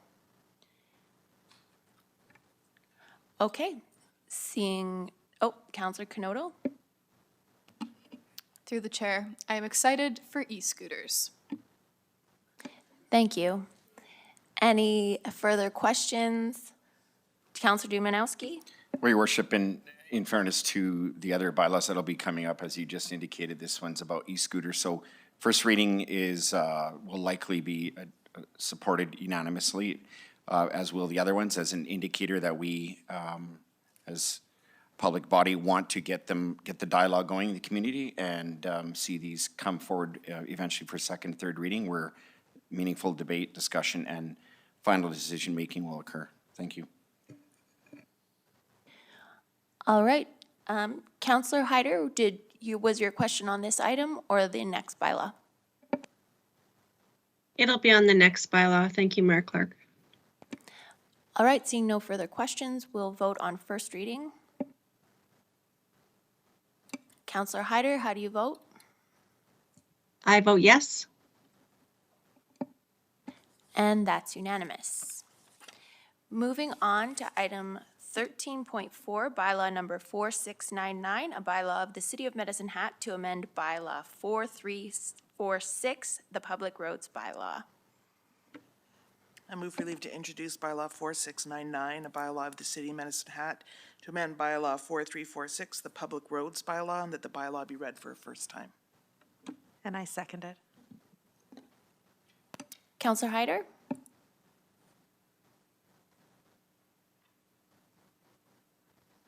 Sorry, Mayor Clark, it's on the skateboard bylaw. The Yep, next one. That's this one. Thank you. Oh, this one? Okay, I just wanted to echo Counselor Hirsch and Counselor Sharp's concerns about, I think we do need to have more consultation with the stakeholders of downtown before we decide on anything tonight, so. Counselor Kanoto? Thanks, through the chair. I just want to create a little bit of peace of mind. Just because we are following due process doesn't put your group at any more risk than it would if we voted tonight. It's just to give the rest of the community an opportunity to be heard and to share their concerns so we can communicate and further create a concept in our community that this is okay, this is something that we can do safely and everyone can be part of it. So I just want everyone that's here to know that you have been heard, we're just following due process, and that hopefully we have a great outcome. I don't have a concern, but just so you know, that's why we're doing this. Counselor Van Dyke? Oh, sorry, no. Okay, seeing no further questions, we'll vote on first reading of the bylaw.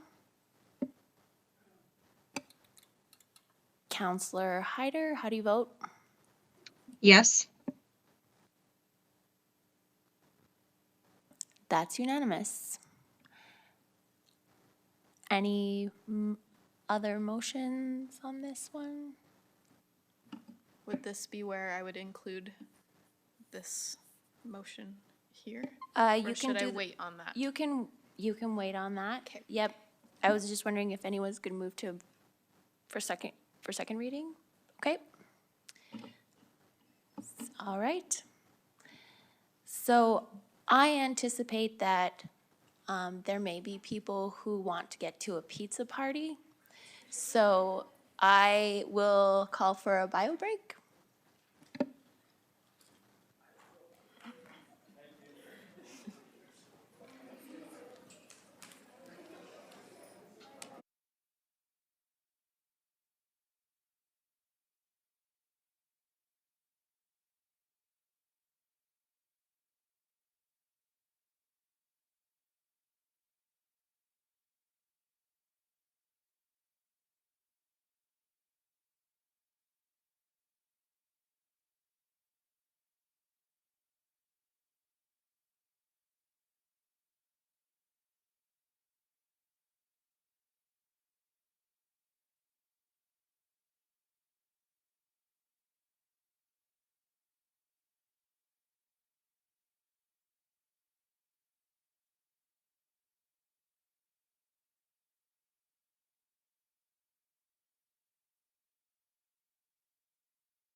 All right, our next item is 7.4, Direct Control Development Permit PLD P20220274, Robert Sissons, Manager Planning Services, and it's in relation to item 9.1.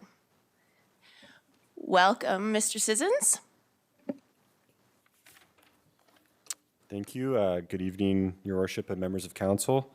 So as was mentioned, my name is Robert Sissons. I'm Manager of Planning, and I'll be presenting on Development Permit Application PLDP 20220274.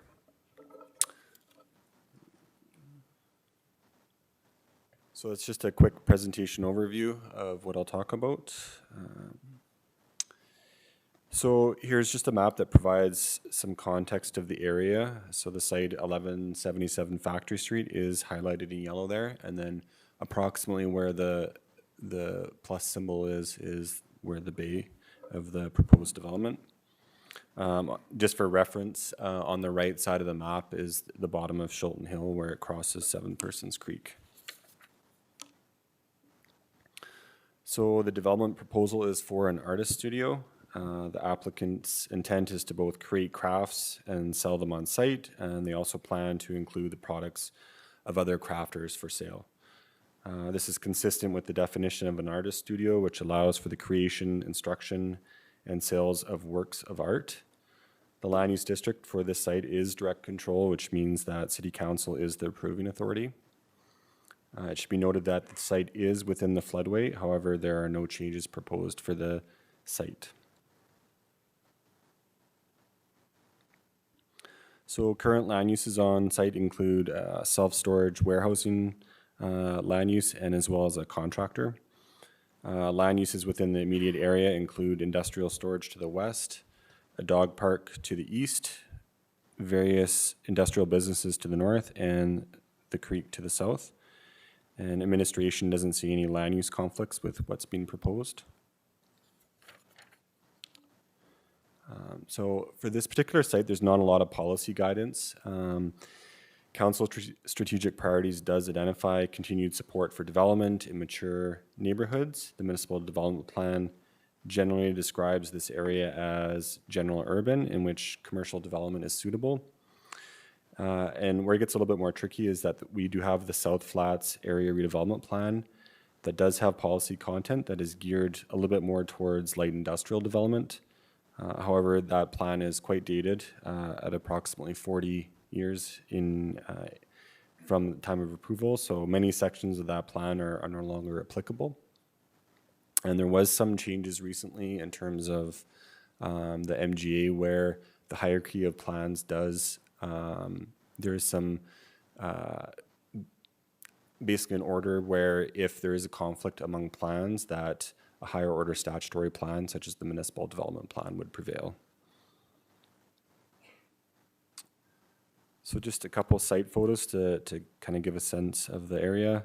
This is the proposed location there. It's the second door on the left. This view is looking west along Factory Street from roughly the location of the dog park.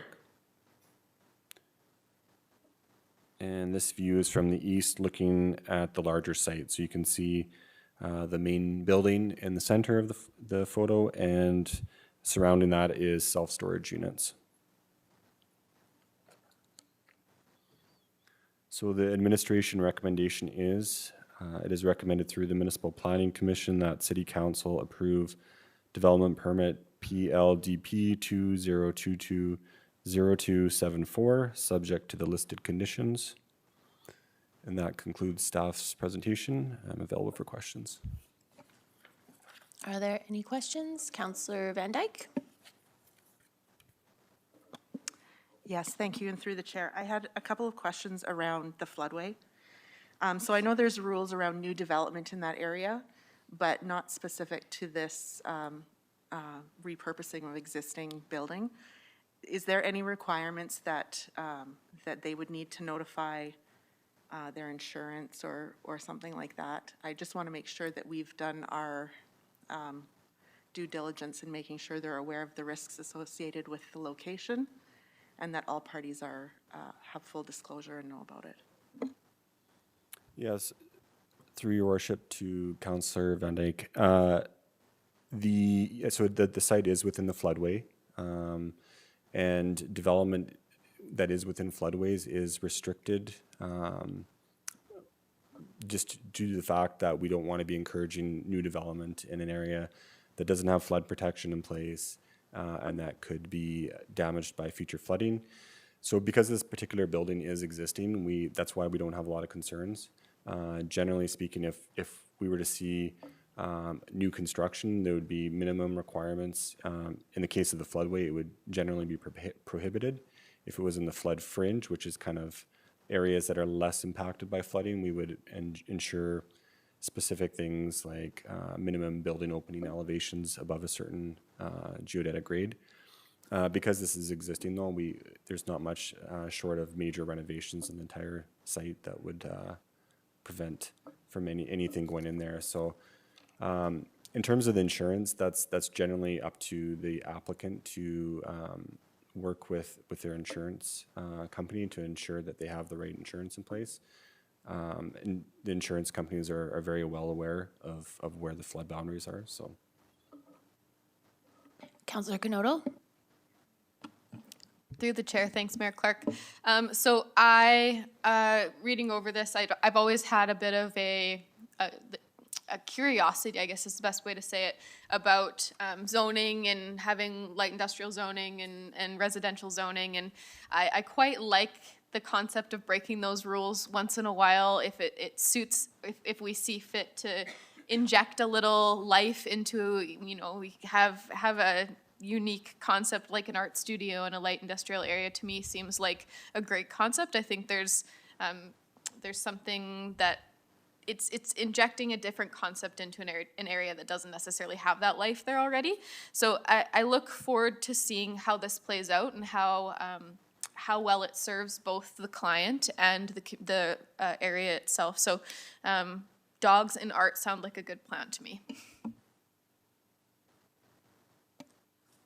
Seeing no further questions, thank you so much for your presentation.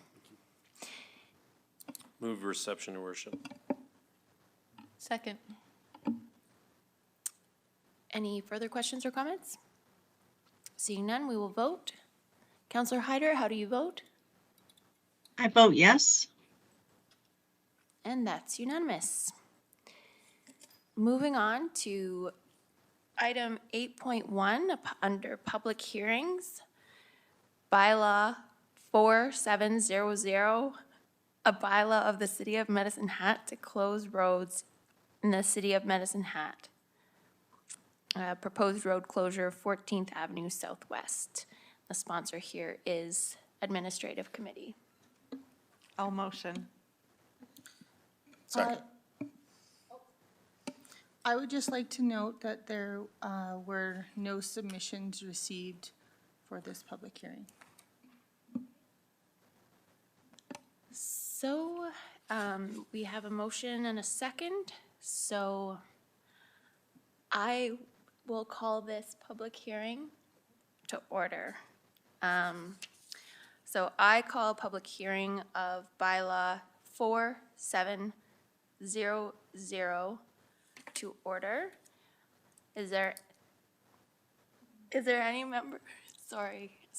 Is there any member of the public who wishes to speak for or against this bylaw? Please come down and state your name. For a second time, is there any member of the public who wishes to speak for or against this bylaw? If so, please come down and state your name. For a third and final time, is there any member of the public who wishes to speak for or against this bylaw? Please come down to the podium and state your name.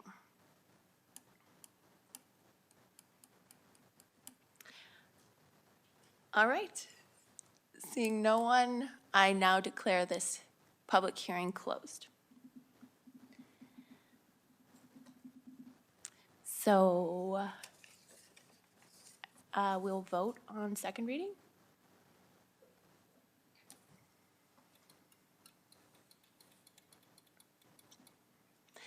Councillor Hyder, how do you vote? Yes.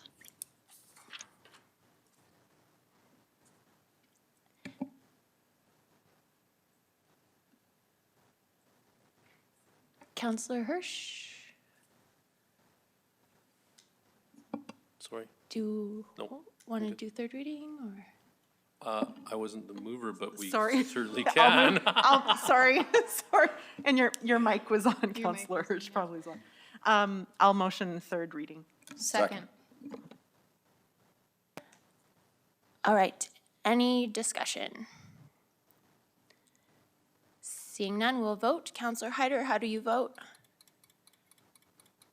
Yes. And that's unanimous. All right, moving on to non-statutory public hearings, item 9.1. Proposed Direct Control Development Permit Application, PLD P20220274. And this is the item we just heard the presentation on. So, Your Worship, I'll make that motion. Thank you. I'll second it. Thank you. Did you? I wanted to share that for this non-statutory public hearing, no submissions were received. All right, I call the public hearing for proposed direct control development permit application, PLD P20220274, to order. Is there anyone, member of the public who wishes to come down, who wishes to speak for or against this bylaw? Please come down and state your name. For a second time, if there's any member of the public who wishes to speak for or against this bylaw, please come down to the podium and state your name. For a third and final time, is there any member of the public who wishes to speak for or against this bylaw? Please come down to the podium and state your name. Seeing none, I call this public hearing closed, non-statutory public hearing closed. And we will vote on second reading.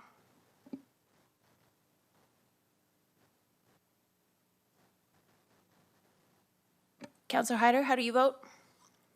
I vote yes. And that's unanimous. So, Your Worship, I'll move third reading. I'll second it. Any discussion? Seeing none, we will vote. Counselor Hyder, how do you vote?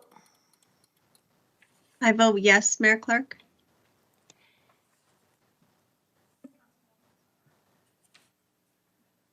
And that's unanimous. Moving on to item 10.2, having already dealt with item 10.1, Council Employee Committee of April 26, 2022.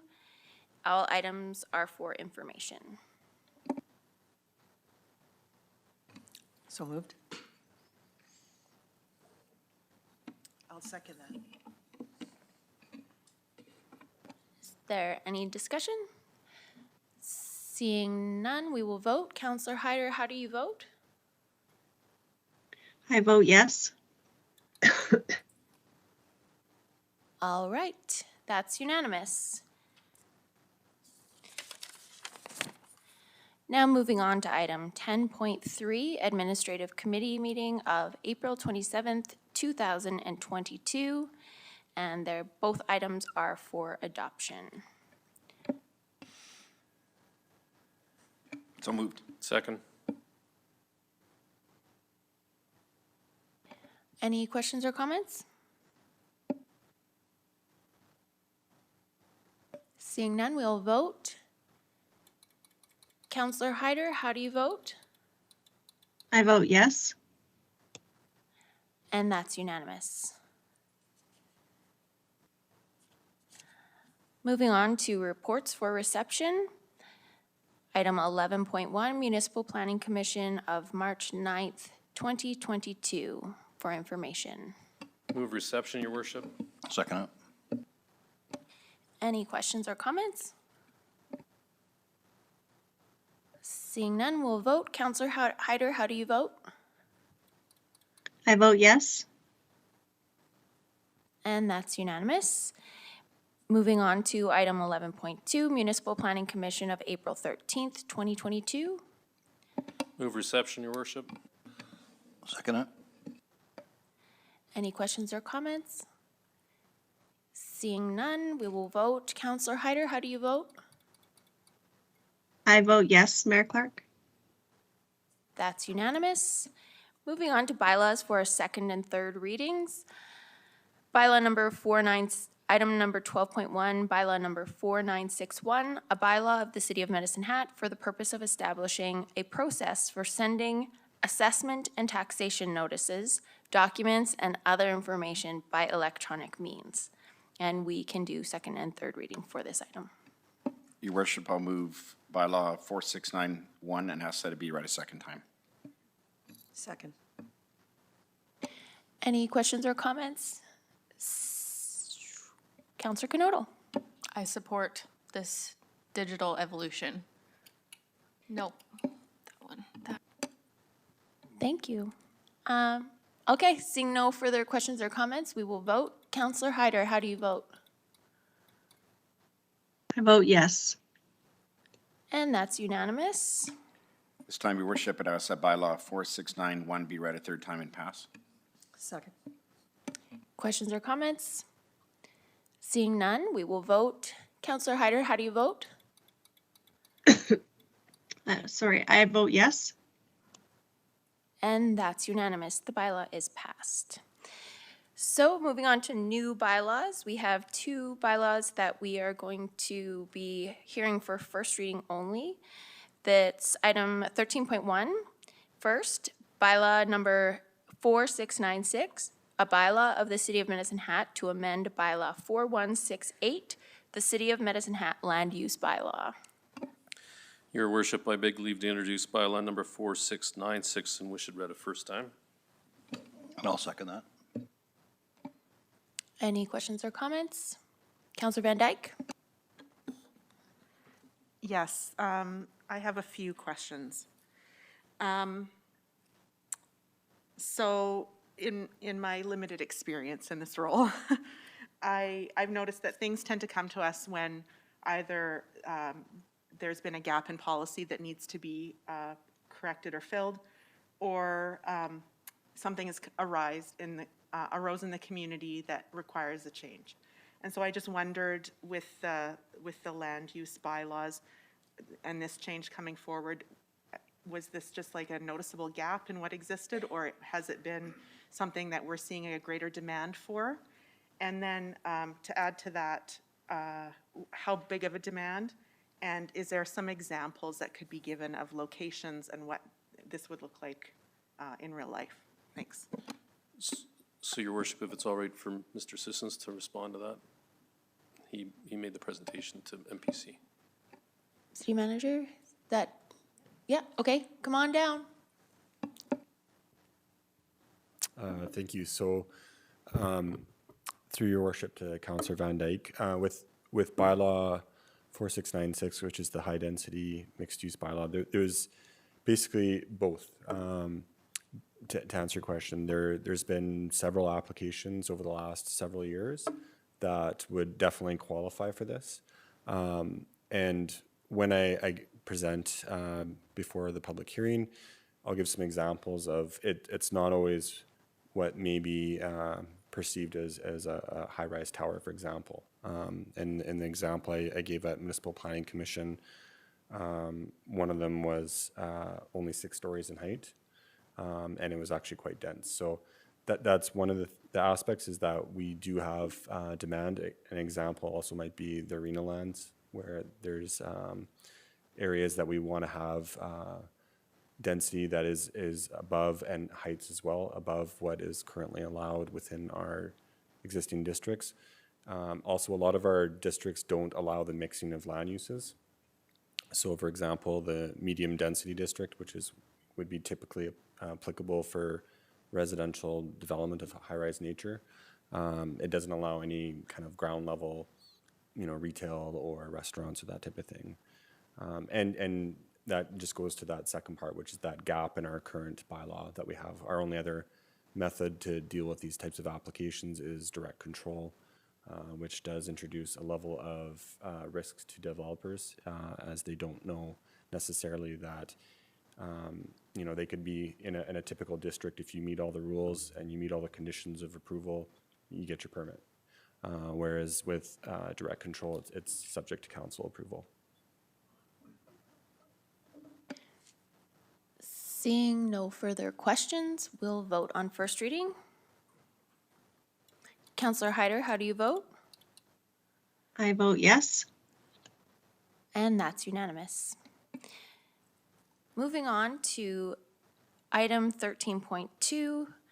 I should note that the public hearing for that item will be on June 6th. Item 13.2, bylaw number 4697, a bylaw of the City of Medicine Hat to amend bylaw number 4168, the City of Medicine Hat land use bylaw. Your worship, I beg leave to introduce bylaw number 4697, wish it read it first time. Second that. Are there any questions or comments? Seeing none, we will vote. Counselor Hyder, how do you vote? I vote yes, Mayor Clark. And that's unanimous. That item as well will have a public hearing on June 6th. Seeing no further business, this meeting is adjourned.